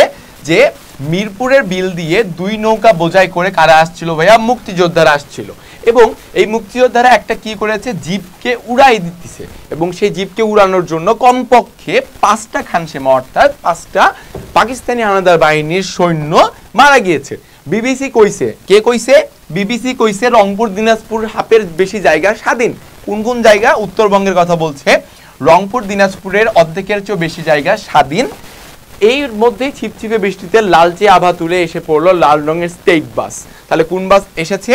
লালচে আভা তুলে লাল রঙের স্টেট বাস এসে পৌঁছেছে। হ্যাঁ, বাসে যাত্রী কম না, না, কন্ডাক্টররা সবসময় যেমন খালি গাড়ি বলে চেঁচায় সেরকম নয়, সত্যি সত্যি খালি, অর্ধেকেরও বেশি সিট খালি রয়েছে। অর্থাৎ আমরা জানি, দেখেছি অবশ্যই যে বাস পুরো কিন্তু ফুল, তারপরেও কন্ডাক্টর কি বলে? ভাই ভাই আসেন, ভাই আসেন, মিরপুর যাবো ভাই, আসেন আসেন। আমরা কি বলি? সিট আছে? হ ভাই, পুরো বাসটাই খালি আছে ভাই, আইসা পড়েন আইসা পড়েন। উঠে দেখি হাই রে হাই, আয়রনি হয়ে গেল, বাস তো ভরা, মানুষ দাঁড়ানোর জায়গা নেই, সিট কোথায় বসবো আমরা, এরকম। কিন্তু ওরকম না, আসলে পুরো বাসটাই খালি ছিল। সে বাসে উঠলে রেইনকোটের পানি পড়তে লাগলো বাসের ভিজে মাটিতে। এজন্য তার একটু খারাপ লাগার কথা, অন্তত টিটকারি শোনারও একটু কথা, কিন্তু তাই কেউ কিছু বলে না, ঠিক আছে? কারণ তাই কোনো কথাই বলতেছে না। কেন? দেখো, ঠোঁটে তার একটু হাসি বিছানো থাকে। এই নীরব কিন্তু স্পষ্ট হাসির কারণ এই যে তার রেইনকোটের পানিতে বাতাসে সয়লাভ হয়ে গেলেও কেউ টু শব্দ করছে না। তার পোশাক কি সবাইকে ঘাবড়ে দিল নাকি? দেখো কি বলছে লাইনটা, তার পোশাক, এই রেইনকোটটা কি সবাইকে তাকে ঘাবড়ে দিল নাকি? সবাই কি ভাবছে? যে লোকটা নিশ্চিত পাকিস্তানি হানাদার বাহিনী, মিলিটারি, বা ভাবছে সেই মুক্তিবাহিনী সদস্য। এই দোতানায় কোনো লোক তাকে কোনো কিছু বললো না। নাহলে তুমি এক কাজ করো, পাবলিক ট্রান্সপোর্টে উঠো, পাবলিক বাসে এরকম ভেজা কাপড় কিছু নিয়ে উঠো, পানি যদি গড়িয়ে পড়ে, কন্ডাক্টর হোক, যাত্রী হোক, বাস ড্রাইভার, কেউ না কেউ তোমাকে বলবে, প্রতিরোধ করবে যে এই ভাই এটা কেন করছেন ভাই, এটা কি ভাই সভ্য লোকের ব্যবহার ভাই, শিক্ষিত মানুষের এটা কি কাজ, এটা বলবে। কিন্তু নুরুল হুদাকে কেউ বলে নাই। কি কারণে? তার এই পোশাকটার জন্য, রেইনকোটের জন্য। ওকে, পরবর্তী চলে যাব আমরা। খালি রাস্তা পেয়ে বাস চলে খুব জোরে, কিন্তু তার আসনটি সে নির্বাচন করতে পারছে না যে কোথায় বসবে। টলতে টলতে একবার এই সিট দেখে পছন্দ হয় না বলে ফের ওই সিটের দিকে যায়। এমন সময় পেছনের দিক থেকে 2 জন যাত্রী উঠে পড়ে তাড়াহুড়া করে, রাখো রাখো বলতে বলতে ঝুঁকি নিয়ে তারা নেমে পড়ে চলন্ত বাস থেকে। কয়জন যাত্রী প্রথমে নামে পড়ে ভাইয়া? 2 জন যাত্রী। ওকে, এখন কিন্তু আমরা যাত্রীদের প্রচুর বর্ণনা দেখব, ঠিক আছে? তাই বলেছি সব মনে রাখতে হবে এমন না, এখান থেকে খুব কমই আসে প্রশ্ন, বাট পড়বা, রিডিং পড়ার সময় বারবার রিডিং পড়লে কিছু একটু মাথায় আসে। হ্যাঁ, সে তাদের দিকে তাকায় এবং বুঝতে পারে এরা পারলো ঠিক তাকেই দেখে। লোক দুটো নিশ্চয়ই ক্রিমিনাল। দেখো কি বলছে, লোক দুটো নিশ্চয়ই ক্রিমিনাল ছিল বলেই বাস থেকে খুবই তাড়াহুড়া করে নেমে গেল বা পালাই গেল। একটা চোর আর একটা পকেটমার হতেই পারে, সে আন্দাজ করছে, কিংবা দুটোই চোর বা কিন্তু অথবা দুটোই পকেটমার হতে পারে। নাম্বার মুহূর্তে দুটোর সর্দার টাইপেরটা তার দিকে পেছনে তাকালো ঘিরে, যে একটা লোক তার দিকে পিছনে ঘুরে তাকাইছিল, সেই চোখ ভরা ভয়, কেবল ভয়। কি বলছে, ওই চোখে কেবলমাত্র ভয় ছাড়া আর কিছু ছিল না। মানুষের চোখ দেখে কিন্তু আসলে আন্দাজ করা যায় মাঝে মাঝে। তুমি যদি সেনাবাহিনীর অফিসারের পদে পরীক্ষা দিতে যাও, বা বিমান বাহিনী বা নৌবাহিনী বলতে, বা বিসিএস যেটা পরীক্ষা দিতে যাও না কেন, তোমার চোখ দেখে বা তোমার অ্যাপিয়ারেন্স দেখে কিন্তু যারা ভাইবা বোর্ডে বসে থাকবেন তারা তোমাকে জাজ করে ফেলবে তুমি কতটা কনফিডেন্ট, নাকি তোমার মধ্যে কনফিডেন্স নাই। ওকে, এই জিনিসটা দেখে, তো চোখ দেখে বুঝতে পেরেছে কতক্ষণ তার চোখের ভিতরে শুধু ভয় ছিল। অলরাইট, জুৎসই সিট বেছে নিয়ে সে ধপাস করে বসতেই ফর্মে ফস করে আওয়াজ হয়, তাইতে ঘাড় ফিরিয়ে তাকায় সামনের সিটে বসা 3 জন যাত্রী। কি বলছে, যখন সে কিনা ওই সিটে বসলো, একটা ফর্মের সিটে বসার সময় একটা আওয়াজ হয়েছিল, ঠিক আছে, কারণ তার রেইনকোট তো ভিজা, একটা আওয়াজ হয়, এবং সেই আওয়াজটাতে যখন হয় তার দিকে 3 জন যাত্রী পিছনে তাকাইছে। এদেরও ঠিক সেই চোর বা পকেটমার বলে শনাক্ত করে ফেলে। কতকভাবে এরাও হয়তো সেই কি ক্রিমিনাল সদস্য, ওকে, ডাকাতও হতে পারে, কিংবা মিলিটারি কোনো বস্তিতে আগুন লাগিয়ে চলে গেলে এরা ছোটে সেখানে লুটপাট করতে, অথবা মিলিটারি কোথাও লুটপাট করলে এরা গিয়ে উচ্ছিষ্ট কুড়ায়। 3টেই পরের স্টপেজে নামার জন্য অনেক আগেই ধরপড় করে উঠে দাঁড়ায় এবং বাস থামার সঙ্গে সঙ্গে নেমে পড়ে ঝটপট পায়। 3টের ক্রিমিনালের একটাও তার দিকে আর ফিরে তাকায় না। অর্থাৎ সে তাদেরকে কিভাবে কল্পনা করছে যে তারা এমন গ্রুপের লোক হতে পারে যে যারা কিনা মিলিটারি কোথাও আগুন লাগাই দিলে তারা হচ্ছে জিনিসপত্র লুটপাট করতে যায়, কিংবা মিলিটারি যেখানে লুটপাট করতে যায় তারা মিলিটারির পিছন যায় কিছু অবশিষ্ট জিনিস কুড়ানোর জন্য। হ্যাঁ, তো এরকম লোক বুঝাইছে তাদেরকে। তার মানে তাকে বেশ ভয় পেয়েছে বলেই তার সঙ্গে চোখাচোখি এড়াতো তাদের এত কষ্ট। হ্যাঁ, যে তার এতই ভয় পেয়েছিল তারা, যে তারা ওই কথকের নুরুতার দিকে তারা তাকাতেই ভয় পাইছে। অলরাইট, যাক, মিন্টুর রেনকোটটা তার কাজ হচ্ছে, চোর ছ্যাচড়ার পকেট পার সব কেটে পড়ছে, ভালো মানুষেরাই থাক। সে বেশ সৎসঙ্গে চলে যাবে একেবারে কলেজ পর্যন্ত ওই বাসে করে। আসাদ গেট বাস স্টপে যে ঝিরঝির বৃষ্টিতে দাঁড়িয়ে অপেক্ষা করছিল বেশ কজন মানুষ। কোথায় ভাইয়া? আসাদ গেটে। আসাদ গেটের বাস স্টপে যে কয়েকটা মানুষ এই ঝিরঝির বৃষ্টিতে অপেক্ষা করছিল বাসের জন্য। ছাতা হাতে কেউ নিজ নিজ ছাতার নিচে, অথবা ছাতা ছাড়া অনেকে অন্যের ছাতার নিচে সামান্য মাথার একটা খানিকটা অংশ পেতে দিয়ে বৃষ্টির ছাপ থেকে আত্মরক্ষা করতে শরীরগুলোকে আঁকাবাঁকা করছিল। অর্থাৎ আমরা দেখি না এই দৃশ্যটা, যে কেউ ছাতা নিয়ে দাঁড়ায় আর কেউ আবার ছাতা নাই, কিন্তু অন্যের ছাতার নিচে গুটিসুটি এইভাবে আছে যে ভাই একটু সেফ দেন, ভাই বৃষ্টির পানি থেকে রক্ষা দেন। হ্যাঁ, ওকে। বাস থামালে সে দেখলো একে একে 9 জন প্যাসেঞ্জার বাসে উঠলো। কয়জন প্যাসেঞ্জার বাসে উঠেছে ভাইয়া? 9 জন প্যাসেঞ্জার বাসে উঠলো। সে বেশ খুঁটিয়ে খুঁটিয়ে সবাইকে দেখে, তো তার দিকে তাকিয়ে 9 জনের মধ্যে 3 জন আরে রাখো রাখো এবং একজন রোখো রোখো বলতে বলতে নেমে গেল দরপড় করে। শেষের জন বোধহয় এমনি অর্ডিনারি চোর, ছিচকে চোর হওয়ার সম্ভাবনাই বেশি। আর প্রথম 3টা কোথাও সুন্দরী মেয়ে মানুষ দেখলে মিলিটারিকে খবর দেয়, কিংবা মিলিটারির কাছ থেকে বন্দুক নিয়ে পাকিস্তান জিন্দাবাদ স্লোগান দিয়ে মহল্লায় মহল্লায় ঘোরে আর সুন্দরী মেয়েদেরকে ধরে নিয়ে পৌঁছে দেয় কোথায়? মিলিটারি ক্যাম্পে। এগুলো হলো রাজাকার। দেখো তাহলে রাজাকার কারা? রাজাকার হলো যারা কিনা পাকিস্তানের তোষামতকারী, চাটুকারকারী কিংবা পাকিস্তানিদের হয়ে কাজ করতো, এই দেশের মানুষদেরকে ধরিয়ে নিয়ে দিত মিলিটারি ক্যাম্পে, সুন্দরী মেয়েদেরকে নিয়ে যেত মিলিটারি ক্যাম্পে, ঠিক আছে? তো এরকম মানুষদেরকে বলছে আসলে রাজাকার। ফের নতুন করে অপরাধী মুক্ত বাসে যেতে এখন তার ভালোই লাগছে। জানালার বাইরে বৃষ্টির আশ উঠছে, ঠিক আছে? কি বলছে, জানালার বাইরে বৃষ্টি একটা উঠছে এরকম মনে হচ্ছে বাতাসে। ঠান্ডা হাওয়ায় গাছপালা, লোকজন, দোকানপাট, বাড়িঘরের ওপর ট্রান্সপারেন্ট আবরণ দেখে তার এক্সট্রা ভালো লাগে। সমস্ত ভালো লাগাটা চির খায় বাস হঠাৎ করে ব্রেক করলে তখন তাকে ডাকাতে হয় বাইক, ঠিক আছে? যখন সে ব্রেক করলো বাসটা, তখন তাকে বাম দিকে তাকালো, চোখ পড়ে নির্মীয়মান মসজিদের ছাদের দিকে। তাও কি বলছে? নির্মীয়মান অর্থাৎ আন্ডার কনস্ট্রাকশন যেটাকে বলা হচ্ছে কিনা, সেই নির্মাণাধীন মসজিদের ছাদের দিকে তার চোখ পড়লো। এখন ইতিহাসটা একটু শুনো। দরজা থেকে ঠান্ডা হাওয়া এসে লাগে তার মুখে এবং নাকের ভেতর দিয়ে সেই হাওয়া ঢুকে পড়ে বুকে, সেখানে ধাক্কা লাগলো। অর্থাৎ নাকের ভিতর দিয়ে যে হাওয়াটা ঢুকে ডিরেক্ট বুকে যায়, কি করলো? ধাক্কা দিল, ঠিক আছে? ক্র্যাকডাউনের রাত কেটে ভোর হলো, মিলিটারি গুলিতে এই মসজিদের ছাদ থেকে পড়ে গিয়েছিল মুয়াজ্জিন সাহেব। কি বলছে? ক্র্যাকডাউনের রাত। ভাইয়া ক্র্যাকডাউনের রাত কোনটা বলতে পারবা? ক্র্যাকডাউনের রাত হলো 25শে মার্চ। ক্র্যাকডাউনের রাত কি ভাইয়া? 25শে মার্চ, ঠিক আছে? এই 25শে মার্চের রাতের কথা বলছে, যে রাতে কিনা পাকিস্তানের হানাদার বাহিনীরা নিরীহ বাঙালিদের উপরে গণহত্যা চালিয়েছিল। ওকে, সেই ভোর হলে মিলিটারি গুলিতে মসজিদের মুয়াজ্জিন পড়ে গিয়েছিল। কিভাবে? ঠান্ডা হওয়ার ধাক্কা রেইনকোটের ধাপে এতটাই গরম হয়ে উঠে যে মনে হয় ভিতরে বুঝি আগুন ধরে গেল। মসজিদের উল্টো দিকের বাড়িতে 3 তলায় থাকতো তখন তারা। কোথায় থাকতো? মসজিদের উল্টো দিকের বাড়িতে 3 তলায় তারা তখন থাকতো ভাড়া। রাতভর ট্যাঙ্কের হুঙ্কার আর মেশিন গান আর স্টেন গানের ঘেউ ঘেউ আর মানুষের কাতরানিতে তাদের কারোই ঘুম হয়নি সে রাতে। ছেলে মেয়ের মায়ের সঙ্গে সে শুয়েছিল খাটের নিচে, কারণ কি প্রচুর গোলাগুলি হচ্ছিল, এই আতঙ্কে তারা খাটের নিচে শুয়েছিল। ভোরবেলা মিলিটারি মানুষ মারা একটু বিরতি দিলে ছেলেমেয়েরা ঘুমিয়ে পড়ে এবং বন্ধ জানালার পর্দা একটু তুলে সে রাস্তা দেখতে থাকে যে কেমন অবস্থা বাইরে। হ্যাঁ, রাস্তার উপরে মসজিদের ছাদে মুয়াজ্জিন সাহেব দাঁড়িয়েছিল আজান দিতে। সাধারণত জুমার নামাজটা সে নিয়মিত পড়ে, তবে সেই ভোরে তার আজান শুনতে ইচ্ছা করছিল খুব, যে সেই ফজরের আজানটা শোনার তার খুবই ইচ্ছা করছিল। মুয়াজ্জিনের আজান দেওয়াটা সম্পূর্ণ দেখবে বলে সে জানালার ধার থেকে সরে না, সেখানে বসেছিল যে না আজানটা আমি দেওয়াটা দেখব। সারা এলাকায় ইলেকট্রিসিটি নষ্ট, মসজিদের মাইক্রোফোনও অকেচো।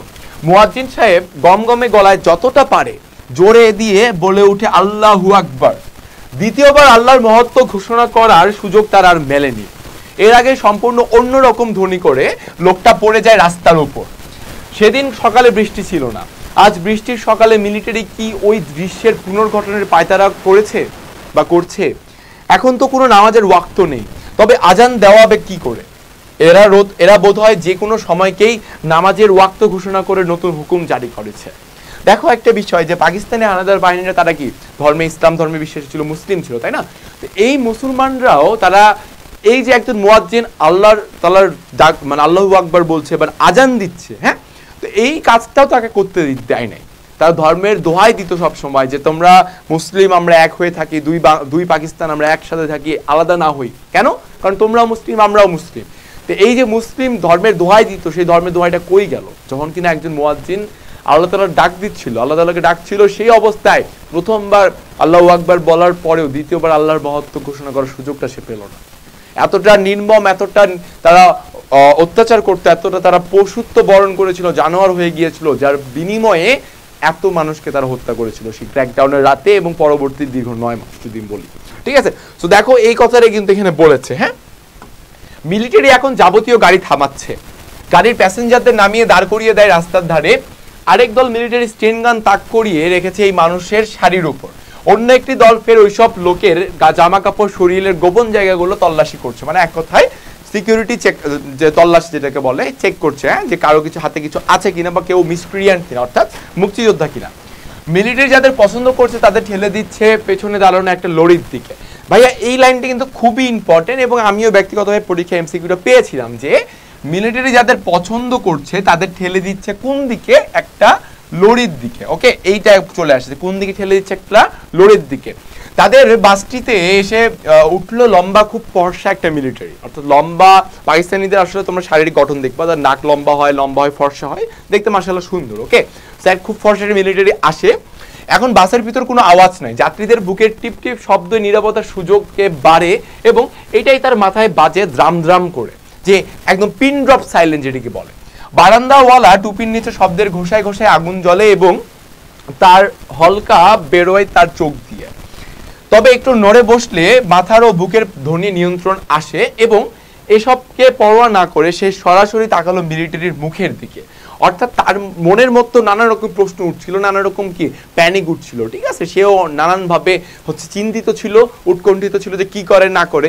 এত কিছু না ভেবে সরাসরি সে মিলিটারির চোখের দিকে আই টু আই করছে, হ্যাঁ, চোখাচোখি করছে। মিলিটারির চোখ ছুচালো হয়ে আসে এবং ছুচালো চোখের মণি কাটার মতো বিঁধে যায় তার মুখে। সেও তার চোখের ভোঁতা কিন্তু গরম চাউনিটাকে স্থির করে আলগোছে বিছিয়ে দেয় মিলিটারির খাড়া নাকে, ছুচালো চোখে, গোফের নিচে ও নাক, গোফ ও চোখের আশপাশের ও নিচের লালচে চামড়া। এতে কাজ হলো, মিলিটারির চোখ সরে যায় তার মুখ থেকে, নেমে পড়ে তার রেইনকোটের উপর। মনে হয় রেইনকোটের পানির ফোঁটাগুলো লোকটা গুনে গুনে দেখছে। অর্থাৎ মিলিটারি সরাসরি রেইনকোটটার দিকেই তার চোখ চায়। ঠিক আছে, রেইনকোটটার দিকেই কিন্তু মিলিটারি ওই লোকটা তাকায়। ঠিক আছে, দেখো ভেতরের তাপে এইসব পানির ফোঁটা দেখে মিলিটারি এত থ বেড়ে যাবার কি হলো? লোকটা কি এগুলোতে রক্তের চিহ্ন দেখে? কি বলছে যে এই যে বৃষ্টির পানিগুলা, মিলিটারিটা কি নুরুল হুদার শরীরের যে রেইনকোটের বৃষ্টির পানি, সেই পানিগুলা কি সে রক্তের চিহ্ন ভাবছে? রেইনকোটের বৃষ্টির ফোঁটা গুনাগুনিতে সেরে মিলিটারি হঠাৎ বলে আগে বাড়ো। বাস হঠাৎ স্টার্ট দিয়ে কয়েক পা লাফিয়ে আগে বাড়ে এবং যাত্রীদের স্বস্তির নিঃশ্বাসের ধাক্কায় অতিরিক্ত বেগে ছুটে পার হয়ে যায় ঢাকা কলেজের গেট। কোথায় চলে যায়? পার হয়ে ঢাকা কলেজের গেট পার হয়ে যায়। নিউ মার্কেটের সামনে এসে পড়লে সে উঠে দাঁড়ায়, হুকুম করে, রাখেন, নামবো। বাস একটু স্লো হলে তার রেইনকোটে জমানো পানি গড়িয়ে পড়তে দিয়ে অপরাধী মুক্ত বাস থেকে নামতে নামতে সহযাত্রীদের দিকে তাকিয়ে সে ঠোঁট বাঁকায়, এতে তার সামনের সারির দাঁতও বেরিয়ে পড়ে। অর্থাৎ ক্রিমিনালি একটা হাসি দিচ্ছে, ঠিক আছে, যে তাকে লোকজন কি না কি ভাবছে, তার ভয়ে অনেক ক্রিমিনালরা বাস থেকে নেমে গিয়েছে, অপরাধী মুক্ত বাসে করে সে আসলো তার কলেজের সামনে, সে একটা অন্যরকম একটা ভাইব তৈরি করছে। তাহলে ভাইয়া সে কোথায় নেমেছে? নিউ মার্কেটের সামনে। কোথায় নামছে ভাইয়া? নিউ মার্কেটের সামনে, ঠিক আছে। প্রিন্সিপালের কামরায় প্রিন্সিপালের সিংহাসন মার্কা চেয়ারে বসে রয়েছে জাদরেল টাইপের এক মিলিটারি পান্ডা। দেখো এখানে মস্করা করছে, কি মস্করাটা কি সেটা, যে প্রিন্সিপালের কামরায় প্রিন্সিপালের সিংহাসন মার্কা চেয়ার, তাহলে প্রিন্সিপালের চেয়ারটা কেমন ছিল? সিংহাসন মার্কা, একদম রাজা সিংহাসন, এরকম চেয়ারে জাদরেল টাইপের একটা মিলিটারি পান্ডা বসে আছে। হ্যাঁ, ওকে। তার ভারিক্কি মুখ থেকে অনুমান করা যায় পান্ডাটি কর্নেল কিংবা মেজর জেনারেল অথবা মেজর বা ব্রিগেডিয়ার। কি বলছে? সেই পান্ডাটি কর্নেল কিংবা মেজর জেনারেল অথবা মেজর বা ব্রিগেডিয়ার। তাকে দেখে প্রিন্সিপালের কালো মুখ বেগুনি হয়। কি বলছে? এই তাকে দেখে প্রিন্সিপালের কালো মুখ কি হয়ে যাবে? বেগুনি হয়ে যায়। তাহলে আমরা দুটো রং পাচ্ছি এখানে, একটা কালো মুখ কি হয়ে যায়? বেগুনি হয়। Doctor Apache Ahmed MSc PhD EPS হওয়ার চেষ্টা করতে করতে স্যার বলে হি ইজ প্রফেসর হুদা। কি বলছে? প্রথমে বলে he is professor Huda. Okay, by the way আরেকটা বিষয়, প্রিন্সিপালের কিন্তু এখানে কিছু ডিগ্রির কথা, এমএসসি পিএইচডি ইপিএস, ঠিক আছে, এগুলো কিন্তু তার ডিগ্রি। ওকে, কিন্তু doctor Apache Ahmed MSc PhD নিজের ভুল সংশোধন না করে আর পারে না।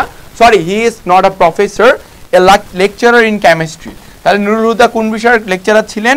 Lecturer in chemistry. Okay, so দেখো পরবর্তীতে কি হয়, শাট আপ। সেই জাদরেল মিলিটারি কি বলে? তাকে শাট আপ বলে চুপ করে দেয় সেই পান্ডাটা। এবার প্রিন্সিপাল থামে।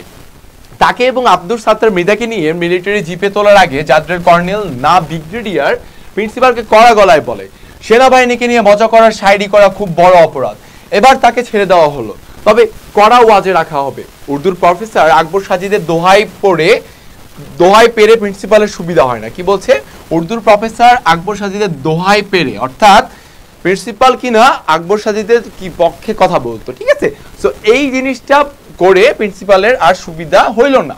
নুরুল উদ্বিগ্ন হয়, সাজিদ সাহেব যদি পালিয়ে না থাকে তো তার কপালে যে কি আছে তা জানে এক আল্লাহ, আর জানে এই মিলিটারি।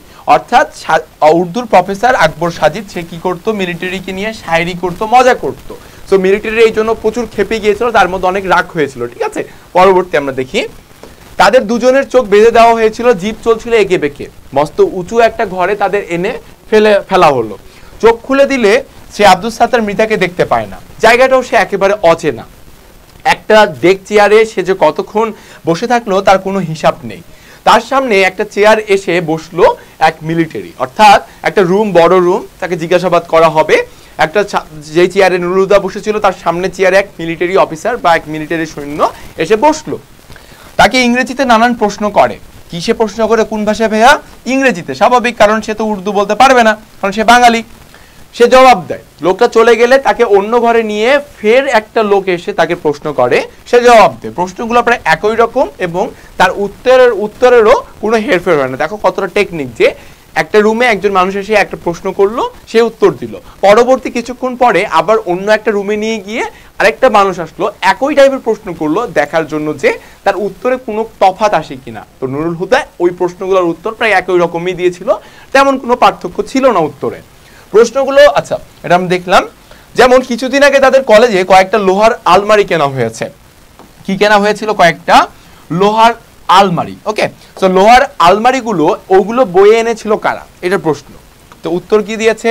সে জবাব দেয় ঠিক অফিসের জন্য 3টে, বোটানি, হিস্ট্রি, জিওগ্রাফি ডিপার্টমেন্টের জন্য 2টা করে, মোট 6টা, এখানে 6টা, আচ্ছা 2টা করে, এবং ইংরেজির জন্য একটা, সব মোটে 10টি আলমারি আসছিল। তাহলে দেখো এইটা কিন্তু খুবই মনে রাখবা, ঠিক আছে। 10টা আলমারি। অফিসের জন্য কয়টা আনছে?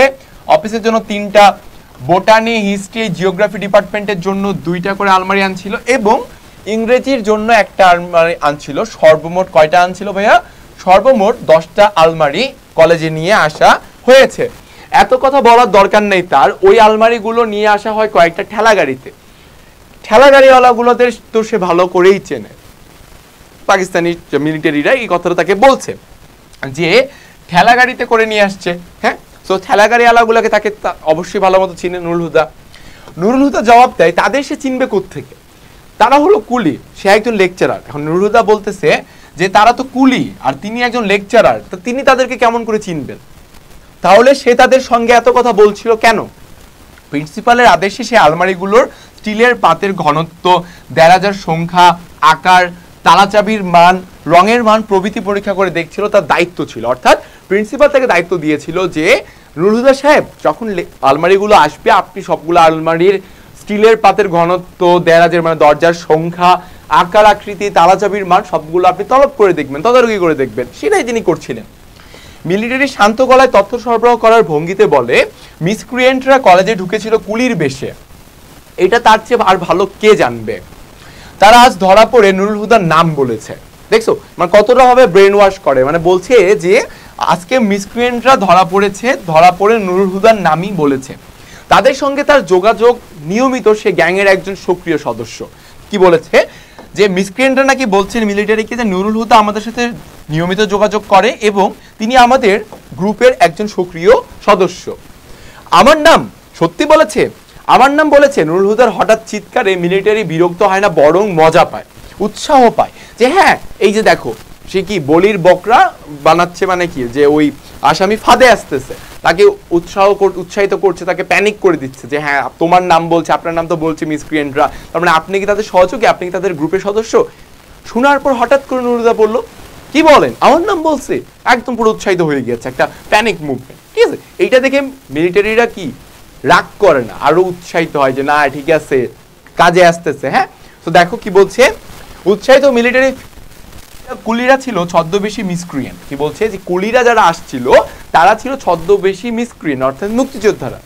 তারা কলেজের টিচারদের মধ্যে নুরুল হুদার নামই বলেছে। এই কলেজে যত টিচার রয়েছে তাদের মধ্যে শুধু একজনের নাম বলেছে, তিনি হলেন নুরুল হুদা, কেমিস্ট্রি লেকচারার, তার নামই বলছে। নুরুল হুদা অবাক হয়ে তাকিয়ে থাকে, তারা কি তাকে চেনে? কেমিস্ট্রি ডিপার্টমেন্টে আলমারি সাজিয়ে রাখার সময় এক কুলি দাঁড়িয়েছিল তার গা ঘেঁষে। তখন তো ঘোরতোর বর্ষাকাল, ঢাকায় এবার বৃষ্টিও হয়েছে খুব। দেখো কি বলছে, তখন বর্ষাকাল ছিল, ঠিক আছে, এবং ঢাকায় প্রচুর বৃষ্টিও হয়েছিল ওই সময়। রাত দিনে বৃষ্টি নিয়ে সে কি যেন বলছিল, তাতে কুলিটা বিড়বিড় করে ওঠে সবর্ষাকালেই তো যুদ্ধ। কি বলছে দেখো, বর্ষাকালেই তো যুদ্ধ, এটা কিন্তু একটা কোড ল্যাঙ্গুয়েজ কিংবা অনুধাবন প্রশ্ন হিসেবে ম্যাক্সিমাম টাইম ভাইয়া সৃজনশীলে এসে থাকে। হ্যাঁ, এই যে আমি লিখে দিচ্ছি এখানে অনু, অর্থাৎ অনুধাবনের জন্য এটা ইম্পর্টেন্ট। অলরাইট, কথাটা দুবার বলেছিল যে বর্ষাকালেই তো যুদ্ধ, বর্ষাকালেই তো যুদ্ধ, কয়বার বলছে কথাটা? দুইবার। এর মানে কি, স্টাফ রুমে একজন একদিন না দুদিন ফিসফিস করছিল বাংলার বর্ষা তো শালারা জানে না, রাশিয়ায় ছিল জেনারেল উইন্টার, আমাদের জেনারেল মনসুন। অর্থাৎ আমরা যারা ইতিহাস মোটামুটি জানি আমরা জেনে থাকবো যে রাশিয়ায় যখন আক্রমণ করতে যায় শত্রু বাহিনী তখন কিন্তু জেনারেল উইন্টার ছিল, কিন্তু শত্রু বাহিনীরা জানতো না রাশিয়ার যে ঠান্ডাটা, শীতটা কতটা প্রকোপ, কতটা প্রভাব হয়, কতটা শক্তিশালী হয়, না জেনে গিয়েছিল। তো ওই উইন্টারে তারা কি ততস্থ হয়ে সেখানে তারা কিন্তু পারেনি যুদ্ধ করতে বা জয় করতে। তো এই কথাটাই বলতে যে আমাদের তো বর্ষাকাল জেনারেল মনসুন আছে, তো বর্ষাকাল কত বৃষ্টি হয় এই ব্যাপারে তো এই শালারা জানে না। অর্থাৎ কোন শালারা বলতে কাদেরকে বুঝাইছে? পাকিস্তানিদের। ওই ছদ্মবেশী ছেলেটা কি এই কথাই বুঝিয়েছিল? তার উপর তাদের এত আস্থা, উৎসাহী নুরুল হুদা এদিক ওদিক তাকায়। তার মৌনতা মিলিটারিকে আরেকটু নিশ্চিত করে। দেখো বলে না মৌনতা সম্মতির লক্ষণ। তুমি একজনকে একটা প্রশ্ন যদি করে বসো, সে যদি চুপচাপ থাকে এর অর্থ হলো যে সে ওই কাজে সম্মতি দিচ্ছে। আমরা যে বলে উঠি না যে ভাই মৌনতা সম্মতির লক্ষণ, ঠিক আছে তাহলে আপনি সম্মতি জানলেন, আমি এটা বিশ্বাস করলাম, ওকে। কতক্ষণ পর সে বুঝতে পারে না, মিলিটারি তাকে ফের একই প্রশ্ন করে জবাব না পেয়ে প্রবল বেগে দুটো ঘুষি লাগায়। প্রথমে কি করলো? প্রবল বেগে দুটো ঘুষি লাগালো, কোথায়? তার মুখে, ওকে। প্রথম ঘুষিতে সে কাত হয়, দ্বিতীয় ঘুষিতে পড়ে যায় মেঝেতে। প্রথম ঘুষিতে সে কাত হয়েছে, দ্বিতীয় ঘুষিতে একদম মেঝেতে পড়ে যায়। মেঝে থেকে তুলে তাকে মিলিটারি ফের জিজ্ঞাসা করে ওদের আস্থানা কোথায়, সে খবর তার তো ভালোভাবেই জানা আছে। সে জবাব দেয় হ্যাঁ আছে, এই যে দেখো। নুরুল হুদা এতক্ষণ পরে কি মাইর খাওয়ার পর কি বলে? হ্যাঁ বলে উঠে, তাদের কাছে ডাকে সাড়া দেয়, প্রশ্নের উত্তরে বলে যে হ্যাঁ আমি জানি। ওই ঠিকানাটা বলে দিলেই তো তাকে সসম্মানে ছেড়ে দেওয়া হবে, এই নিশ্চয়তা দিয়ে সে তাকে পাউরুটি এবং দুধ খাওয়ানো হয়। তাহলে মারার পর যখন তাকে বলে যে জানে কিনা, সে বলে জানে, তখন তাকে একটু আপ্যায়ন করছে কি দিয়ে? পাউরুটি আর দুধ দিয়ে। তাকে ভাবতে সময় দিয়ে মিলিটারি চলে যায়। কিছুক্ষণ পর, কতক্ষণ সে জানে না, মিলিটারি ফিরে এসে বলে মিসক্রিয়েন্টের ঠিকানা তো তার জানা আছে। সে ফের জবাব দেয় হ্যাঁ জানা আছে, কিন্তু পরের প্রশ্নের জবাব না পেয়ে মিলিটারি তাকে নিয়ে যায় অন্য আরেকটা ঘরে। তার বেটে খাটো শরীরটাকে ঝুলিয়ে দেওয়া হয় ছাদে লাগানো একটা আংটার সঙ্গে, অর্থাৎ আমাদের যে রুমের যে সারফেস অর্থাৎ ছাদটা যেটা, সেখানে তাকে একটা আংটায় তার শরীরটাকে ঝুলাই দেয়। তার পাছায় চাবুকের বাড়ি পরে সপাত সপাত করে, অর্থাৎ তাকে একদম পুরো নির্যাতন করা থাকে, হ্যাঁ, রিমান্ডে না যেটাকে বলা হচ্ছে। তবে বাড়িগুলো বিরতিহীন পড়তে থাকে কিছুক্ষণের মধ্যে সেগুলো নুরুল হুদার কাছে মনে হয় স্রেফ উৎপাত, অর্থাৎ শুধুমাত্র আওয়াজটাই সে ফিল করতেছে, যে তাকে যে মারা হচ্ছে সেই মারার অনুভূতিটা সে পাচ্ছে না, কারণ একদম নন স্টপ তাকে মারতে ছিল। ঠিক আছে, মনে হচ্ছে যেন বৃষ্টি পড়ছে বিন্টু রেইনকোটের উপর। এই যে বাড়িগুলো তাকে যে মারছে, এই মারগুলোকে সে মনে করতেছে বৃষ্টির ফোঁটা পড়ছে কার উপর? ওই রেইনকোটটার উপর। রেইনকোটটা এরা খুলে ফেলেছে, কোথায় রাখলো কে জানে, কিন্তু তার তার শরীরে এখনো লেগেই রয়েছে। দেখছো, এটা কিন্তু একটা সুন্দর একটা অনুধাবন লাইন, যে রেইনকোটের গরমটা লেগেছিল এইটা না, রেইনকোটটার মধ্যে যে একটা সাহস, একটা যে দেশপ্রেম লুকিয়েছিল, বা একটা যে সাহসী বীরের একটা যে কথা লুকিয়েছিল, যার বিনিময় কিনা নুরুল হুদার মতো শান্তশিষ্ট একটা মানুষকে পরিবর্তন করেছিল, বা সেই মানুষের মধ্যে একটা নতুন রূপ এনেছিল। কার? একটা দেশপ্রেমিক সাহসী একজন বীরের একটা রূপ। সেই মানুষটা বলছে যে ওই রেইনকোটটা যেহেতু আমার খুলে রেখেছে, জানি না কই রাখছে, কিন্তু ওই রেইনকোটটার যে একটা প্রভাব, তার ওমটা গরমটা এখনো আমার মধ্যে লেগে আছে। ঠিক আছে, বৃষ্টির মতো চাবুকের বাড়ি পড়ে তার রেইনকোটের মতো চামড়ায় আর সে অবিরাম বলেই চলে মিসক্রিয়েন্টদের ঠিকানা তার জানা আছে। শুধু তার সারার নয়, তার ঠিকানা জানার মধ্যে কোনো বাহাদুরি নাই। সে ছদ্মবেশী কুলিদের আস্থানাও চেনে, তারাও তাকে চেনে, এবং তার উপর তাদের আস্থাও কম নয়। তাদের সঙ্গে তার আতাতের অভিযোগ এবং তার সঙ্গে তার আতাত রাখার উত্তেজনায় নুরুল হুদার ঝুলন্ত শরীর এতটাই কাঁপে যে চাবুকের বাড়ির দিকে তার আর মনোযোগ দেওয়া হয়ে ওঠে না। কি বলছে? যে এতটাই সে কিনা অন্য মনস্ক হয়ে ওঠে, সে বারবার বলে যে হ্যাঁ আমি জানি যে মিসক্রিয়েন্টদের ঠিকানা কোথায়, কোথায় তাদের বসবাস।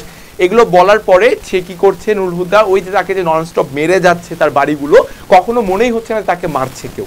ঠিক আছে, সে মায়েরগুলোকে মনে করছে তার শরীরে পড়া বৃষ্টির ফোঁটা। ঠিক আছে, এতটাই একটা দেশপ্রেমের ভাইব তার মধ্যে চলে এসেছিল। পরবর্তী চলে যাচ্ছি আমরা শব্দার্থটিকে। আচ্ছা, তো গল্পটা যে আমরা পড়লাম ভাইয়াপুরা, গল্পটা পড়ার মধ্যে আমরা জানতে পারলাম বা কিংবা বুঝতে পারলাম যে একজন শান্তশিষ্ট মানুষ কিনা যখন তার দেশের ব্যাপার চলে আসে, তার স্বাধীনতার বিষয় চলে আসে, অস্তিত্বের বিষয় চলে আসে কিনা, তখন তার মধ্যে হঠাৎ করে একটা রূপ চলে আসলো কিসের?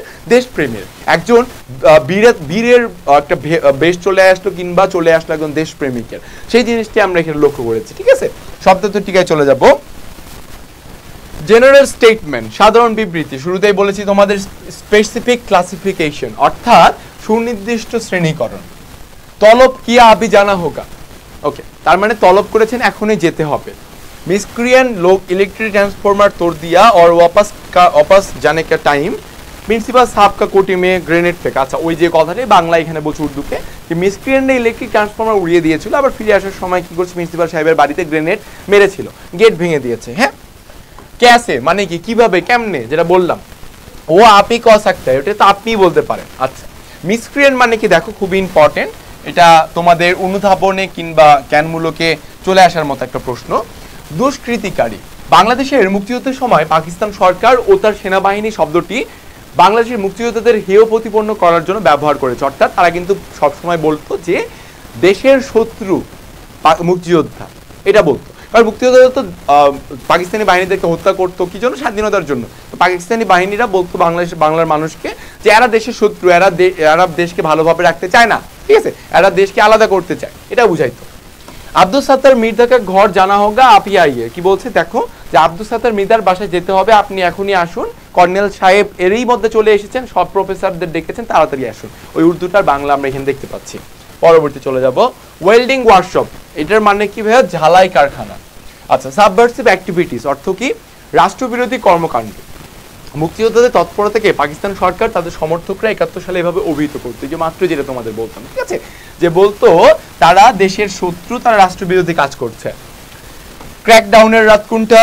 এই যে দেখো, যেটা বলেছি 1971 সালের 25শে মার্চ দিবাগত রাত, এটাকেই বলা হচ্ছে ক্র্যাকডাউনের রাত, যে সময় গণহত্যা পরিচালনা করেছিল। ওকে, অপারেশন সার্চ লাইট। রাশিয়ায় ছিল জেনারেল উইন্টার, আমাদের জেনারেল মনসুন। ভাই এটা কিন্তু খুবই ইম্পর্টেন্ট অনুধাবনের জন্য আসা, ঠিক আছে। দ্বিতীয় বিশ্বযুদ্ধের সময় প্রচন্ড শীতের কবলে পড়ে হিটলারের বাহিনী রুশ বাহিনীর হাতে পর্যুদস্ত হয়েছিল, কারণ তারা জানতো না রাশিয়ার কেমন শীত পড়ে। বাংলাদেশের প্রবল বর্ষায় তেমনই বিপজ্জনক পরিস্থিতিতে পড়েছিল হানাদার পাকিস্তানি বাহিনী। এখানেই সেই বিষয়টির তুলনা করা হয়েছে, কারণ বাংলার যে বর্ষাকাল সেই সম্পর্কে তো এই পাকিস্তানি হানাদার বাহিনীরা অবগত ছিল না, যে কারণে তাদের প্রচুর সমস্যায় পড়তে হয়েছে। পরবর্তী চলে আসি পাঠ পরিচিতি এবং ট্রাস্ট মি ভাই, সৃজনশীল যখন তোমরা উত্তর দিবা এই গল্প থেকে কিন্তু একটা সৃজনশীল মাস্ট আসে। সো সৃজনশীল তুমি যদি মাখন টাইপের উত্তর লিখতে চাও তোমার সৃজনশীলের প্রশ্নের উত্তরে, অবশ্যই তোমাকে পাঠ পরিচিতি খুবই মনোযোগ সহকারে পড়তে হবে এবং আয়ত্তে নিতে হবে, যার কারণে তুমি একটা ভালো উত্তর লিখতে পারবে, ঠিক আছে। রেইনকোট গল্পটি প্রকাশিত হয় 1995 সালে। কবে প্রকাশিত হয়? 1995 সালে প্রকাশিত হয়। পরে এটি লেখকের সর্বশেষ গল্পগ্রন্থ জাল স্বপ্ন স্বপ্নের জাল এটিতে অন্তর্ভুক্ত হয়, ঠিক আছে। তো আমরা দাগায় নিব সর্বশেষ গল্পগ্রন্থ কোনটা, তাহলে জাল স্বপ্ন স্বপ্নের জাল, এটিতে অন্তর্ভুক্ত হয় 1997 সালে। এই গল্পের পাঠ গ্রহণ করা হয়েছে আখতারুজ্জামান ইলিয়াসের রচনা সমগ্র 1 থেকে। রচনা সমগ্র 1 থেকে এটি গ্রহণ করা হয়েছে এই গল্পের পাঠটা। মুক্তিযুদ্ধের সময়কার ঢাকার পরিস্থিতি নিয়ে গল্পটি রচিত। ওকে, তাহলে গল্পটি রচিত কি দিয়ে? মুক্তিযুদ্ধের সময়কার ঢাকার পরিস্থিতির যে অবস্থাটা ছিল সেই ঢাকার অবস্থাটা নিয়ে এই গল্পটি রচিত। মুক্তিযুদ্ধের তখন শেষ পর্যায়ে, তাহলে এই গল্পের যে বর্ণনা দেওয়া হয়েছে সেটার সময়কাল 71-এর কখন শেষের দিকে। ঢাকায় তখন মুক্তিযোদ্ধাদের গেরিলা আক্রমণ শুরু হয়েছে। তারই একটি ঘটনা এই গল্পের বিষয়, যেখানে ঢাকা কলেজের সামনে গেরিলা আক্রমণের ফলে বৈদ্যুতিক ট্রান্সফরমার ধ্বংস করে দেওয়া হয়েছে এবং ঘটনার পরিপ্রেক্ষিতে পাকিস্তানি সেনাবাহিনী কলেজের শিক্ষকদের তলব করে এবং তাদের মধ্যে নুরুল হুদা এবং আব্দুল সাত্তার মৃধাকে গ্রেপ্তার করে নির্যাতন চালিয়ে মুক্তিযুদ্ধের সন্ধান পাওয়ার চেষ্টা করে। নুরুল হুদার জবানিতে গল্পের অধিকাংশ ঘটনা বিবৃত হয়েছে। কার জবানিতে? নুরুল হুদার জবানিতে ঘটনার অধিকাংশই, গল্পটার অধিকাংশই কি করেছে? বিবৃত হয়েছে। পাকিস্তানি বাহিনীর বর্বর নিপীড়ন হত্যাযজ্ঞের মধ্যে ঢাকা শহরে আতঙ্কগ্রস্ত জীবনের চিত্র। গেরিলা আক্রমণের ঘটনা ঘটে যে রাতে, তার পরদিন তার শ্যালক মুক্তিযোদ্ধা, তার পরদিন সকালে ছিল বৃষ্টি। তলব পেয়ে সেই বৃষ্টির মধ্যে নুরুল হুদাকে কলেজে যেতে হয় এবং যে রেইনকোটটি পরেছিল সেই রেইনকোটটি তার শ্যালক মুক্তিযোদ্ধা মিন্টুর। সেই রেইনকোটটি কার? তার শালা শ্যালক মুক্তিযোদ্ধা মিন্টুর, অর্থাৎ তার বইয়ের ছোট ভাইয়ের। গল্পে এই রেইনকোটের প্রতীকী তাৎপর্য অসাধারণ। দেখছো যে গল্পটার শব্দ শুরু হয় জাস্ট খালি এই রেইনকোট শব্দটা নিয়ে, কিন্তু এই রেইনকোটের ভিতরে যে একটা গল্প, একটা ইতিহাস লুকিয়ে আছে, এই জন্যই বলছে প্রতীকী তাৎপর্য অসাধারণ। মুক্তিযোদ্ধার শ্যালকের রেইনকোটটি গায়ে দিয়ে সাধারণ ভীতু প্রকৃতির নুরুল হুদার মধ্যে সঞ্চারিত হয় কি? সঞ্চারিত হয় এই 3টা শব্দ। ভাই সবসময় মনে রাখবা, প্লাস উত্তরও লিখবা যে উষ্ণতা সঞ্চারিত হয় 1, সাহস 2, দেশপ্রেম। তারই ব্যঞ্জনাময় প্রকাশ ঘটেছে এই গল্পে, অর্থাৎ কিনা এই সাধারণ ভীতু প্রকৃতির নুরুল হুদার মধ্যে কি কি রয়েছে? উষ্ণতা এসেছে, সাহস এবং দেশপ্রেম, এই 3টা গুণ তার মধ্যে ফুটে উঠেছে এবং এই 3টা গুণের বিকাশের কারণেই সে কিনা শেষমেশ নির্যাতনকেও স্রেফ উৎপাত অর্থাৎ সাধারণ ঘটনা মনে করেছে, বিবেচনা করেছে। ওকে, সো আমাদের জন্য আমরা মনে রাখবো এই পাঠ পরিচিতি খুবই ইম্পর্টেন্ট, খুবই ভেরি ভেরি ভেরি ইম্পর্টেন্ট, ঠিক আছে? এটা আমাদের মাথায় রাখতে হবে। গেল, পরবর্তী চলে যাই অনুশীলনীতে। কেন? এইচএসসির জন্য অনুশীলনী মাস্ট, এইচএসসির জন্য অনুশীলনী মাস্ট। ওকে, দেখো এমসিকিউ, কার জবানিতে রেইনকোট গল্পের অধিকাংশ ঘটনা বিবৃত পেয়েছে? কার জবানিতে ভাইয়া? নুরুল হুদা। পাঠ পরিচিতিতে আমরা দেখেছি। 2, নুরুল হুদাকে পাকিস্তানি হানাদার বাহিনী তলব করার কারণ কি জন্য? কারণ হলো তারা ভেবেছে তিনি মুক্তিযোদ্ধাদের সহযোগী। ওকে, পরবর্তী, মুক্তিফৌজ কথাটা এত ভারী যে এরকম অত্যাচারী সৈন্য দিয়ে ঘেরা অবরুদ্ধ ঢাকা শহরে বসে মুক্তিফৌজ শব্দটা শুনলেও কেমন যেন অবিশ্বাস্য মনে হয়। আবার এই অবিশ্বাসের ভেতর থেকে একটা আশা, একটা ভরসার ভাব ধীরে ধীরে মনের কোণে জেগে উঠতে থাকে। অনুচ্ছেদের রেইনকোট গল্পের কোন ভাবের প্রতিফলন ঘটেছে? দেখো, পাক হানাদার বাহিনীর নৃশংসতা, মুক্তিযুদ্ধের প্রতি গভীর আস্থা, মুক্তিযুদ্ধের অদম্য শক্তি, সাহস, যুদ্ধকালীন অবরুদ্ধ মানুষের উৎকণ্ঠা। সেটা কি? আস্থা যে জেগে উঠছে, এই কারণে মুক্তিযোদ্ধাদের প্রতি গভীর আস্থা, একটা বিশ্বাস জেগে উঠেছিল। ওকে, পরবর্তী, উক্ত ভাবটি যে বাক্যে প্রকাশ পেয়েছে তা হলো মিসক্রিয়ান লোক ইলেকট্রিক ট্রান্সফরমার তোড় দিয়া জিপ উড়াইয়া দিয়েছে কমপক্ষে 5টা, খানসামা খতম। নুরুল হুদার ঝুলন্ত শরীর এতটাই কাঁপে যে চাব্বুকের বাড়ির দিকে আর মনোযোগ দেওয়া হয়ে ওঠে না। বইয়ের এই ভয়টার জন্য তাকে এক্সট্রা তথস্থ হতে হয়। সেটা কি দেখো, সে কথাটা বলছে যে মিস এই যে এই উক্ত ভাবটি, যে ভাবটা কিনা গভীর আস্থা, সেটা কি একটা জীব উড়াইয়া দিছে কমপক্ষে 5টা খানসেমা নিহত বা ক্ষত। ঠিক আছে, এই জিনিসটা কিন্তু বলেছে। ওকে, সৃজনশীলে চলে আসবো আমরা। রেইনকোট গল্পে মিলিটারি ক্যাম্প কোথায় স্থাপন করেছে ভাইয়া? কলেজের জিমনেশিয়ামে। ঠিক আছে, আমি শর্টে লিখে দিলাম কলেজের জিমনেশিয়ামে।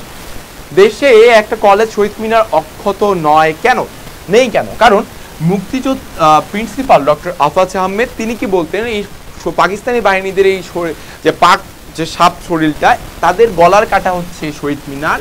এই শহীদ মিনারকে সবার আগে সরাইতে হবে যদি কিনা পাকিস্তানিদের অস্তিত্বকে রক্ষা করতে চায়। এই কারণে বারবার যেখানে গ্রামে গঞ্জে হাট বাজারে স্কুল কলেজ যেখানে কিনা পাকিস্তানি সৈন্যবাহিনীরা গিয়েছে, কামানের প্রথম তাক করেছে কিসের উপর? শহীদ মিনারের উপরে। ঠিক আছে, পরবর্তী চিত্রে রেইনকোট গল্পের যে দিকটি ফুটে উঠেছে, দেখো চিত্রে যে পাকিস্তানি হানাদার বাহিনী ইনারা এবং বাঙালিকে যে মেরে নিয়ে যাচ্ছে, তো কি আমরা দেখতে পাচ্ছি চিত্রে কিসের একটা ভাব আসছে? সেটা হলো নির্মম নির্যাতন বা হত্যাযজ্ঞের যে একটা ভাব। ঠিক আছে, নিরীহ বাঙালিদের উপর পাকিস্তানি বাহিনীরা যে লেভেলের হত্যাযজ্ঞ চালাইতো, সেই চিত্রটা এখানে ফুটে উঠেছে। চিত্রিত দিকটি রেইনকোট গল্পের খণ্ডাংশ মাত্র বিশ্লেষণ করো, অবশ্যই খণ্ডাংশ মাত্র। খালি এখানে কি দেওয়া হয়েছে? হত্যাযজ্ঞের একটা কথা বলা হয়েছে, কিন্তু এছাড়াও আরো কিছু যে বর্ণনা বা বিবরণ আমরা দেখলাম গল্পে রেইনকোটে, কিভাবে মানুষদেরকে তারা নির্যাতন করত, কিভাবে লুটপাট করত, কারা সাহায্য করত, রাজাকাররা, সকল কিছু মিলিয়ে আমরা বলতেই পারি উদ্দীপকের চিত্রটা রেইনকোট গল্পের খণ্ডাংশ মাত্র। বোঝা গেছে ভাইয়াপুরা? তো আমাদের এই রেইনকোট গল্পটা কেন পড়বো? যদি তোমরা আমাকে প্রশ্ন করবে ভাই আমরা কেন পড়বো রেইনকোট গল্পটা, কেনই বা আমরা মুক্তিযুদ্ধের ইতিহাস জানবো? So let me tell you in two way. সেটা হলো ফার্স্ট অফ অল তোমার এইচএসসিতে এখান থেকে মাস্ট একটা সৃজনশীল আসবেই আসবে। ঠিক আছে ভাইয়াপুরা, মাস্ট সৃজনশীল পাবা। সেকেন্ড কারণ এটা পড়ার, সেটা কি? সেকেন্ড রিজনটা হচ্ছে তোমার অ্যাডমিশন। তুমি যদি মানবিক বিভাগের স্টুডেন্ট হয়ে থাকো, তোমার অ্যাডমিশনে ট্রাস্ট মি অর নট যে কোনো ইউনিভার্সিটির প্রশ্নে একটা এমসিকিউ অবশ্যই তুমি পাবা। কোথা থেকে পাবা? এই রেইনকোট থেকে একটা এমসিকিউ অবশ্যই পাবা। সেটা হতে পারে ক্রিটিক্যাল টাইপের এমসিকিউ, সেটা হতে পারে তোমার বইয়ের গভীর থেকে নেওয়া এমসিকিউ। তো এই উদ্দেশ্যে তোমাকে অবশ্যই গল্পটা বিস্তারিতভাবে পড়তে হবে। পাশাপাশি আমি আজকে যে ক্লাসে গল্পটার লাইনগুলো তোমাকে দাগিয়ে দিয়েছি এবং যেই অংশগুলো বলেছি ইম্পর্টেন্ট, সেইগুলো বারবার তোমাকে পড়তে হবে। তাই তোমাদের কাছে আমি আশা করি গল্পটা ক্লাসটা যখন করবা একই সাথে বইটা বের করে লাইনগুলো তোমরা দাগিয়ে নেবা। এর সাথে সাথে এক ঢিলে দুই পাখি মারা হচ্ছে, গল্পটা তোমার বোঝাও হচ্ছে, প্লাস ইম্পর্টেন্ট লাইনগুলো তুমি জানতে পারতেছো, দাগায় নিতে পারতেছো। তো আশা করি ক্লাসটি তোমরা সকলেই বুঝতে পেরেছো। নেক্সট কোনো ক্লাসে আবারও তোমাদের সাথে দেখা হবে। আনটিল দেন, আসসালামু আলাইকুম, সবাইকে আল্লাহ হাফেজ।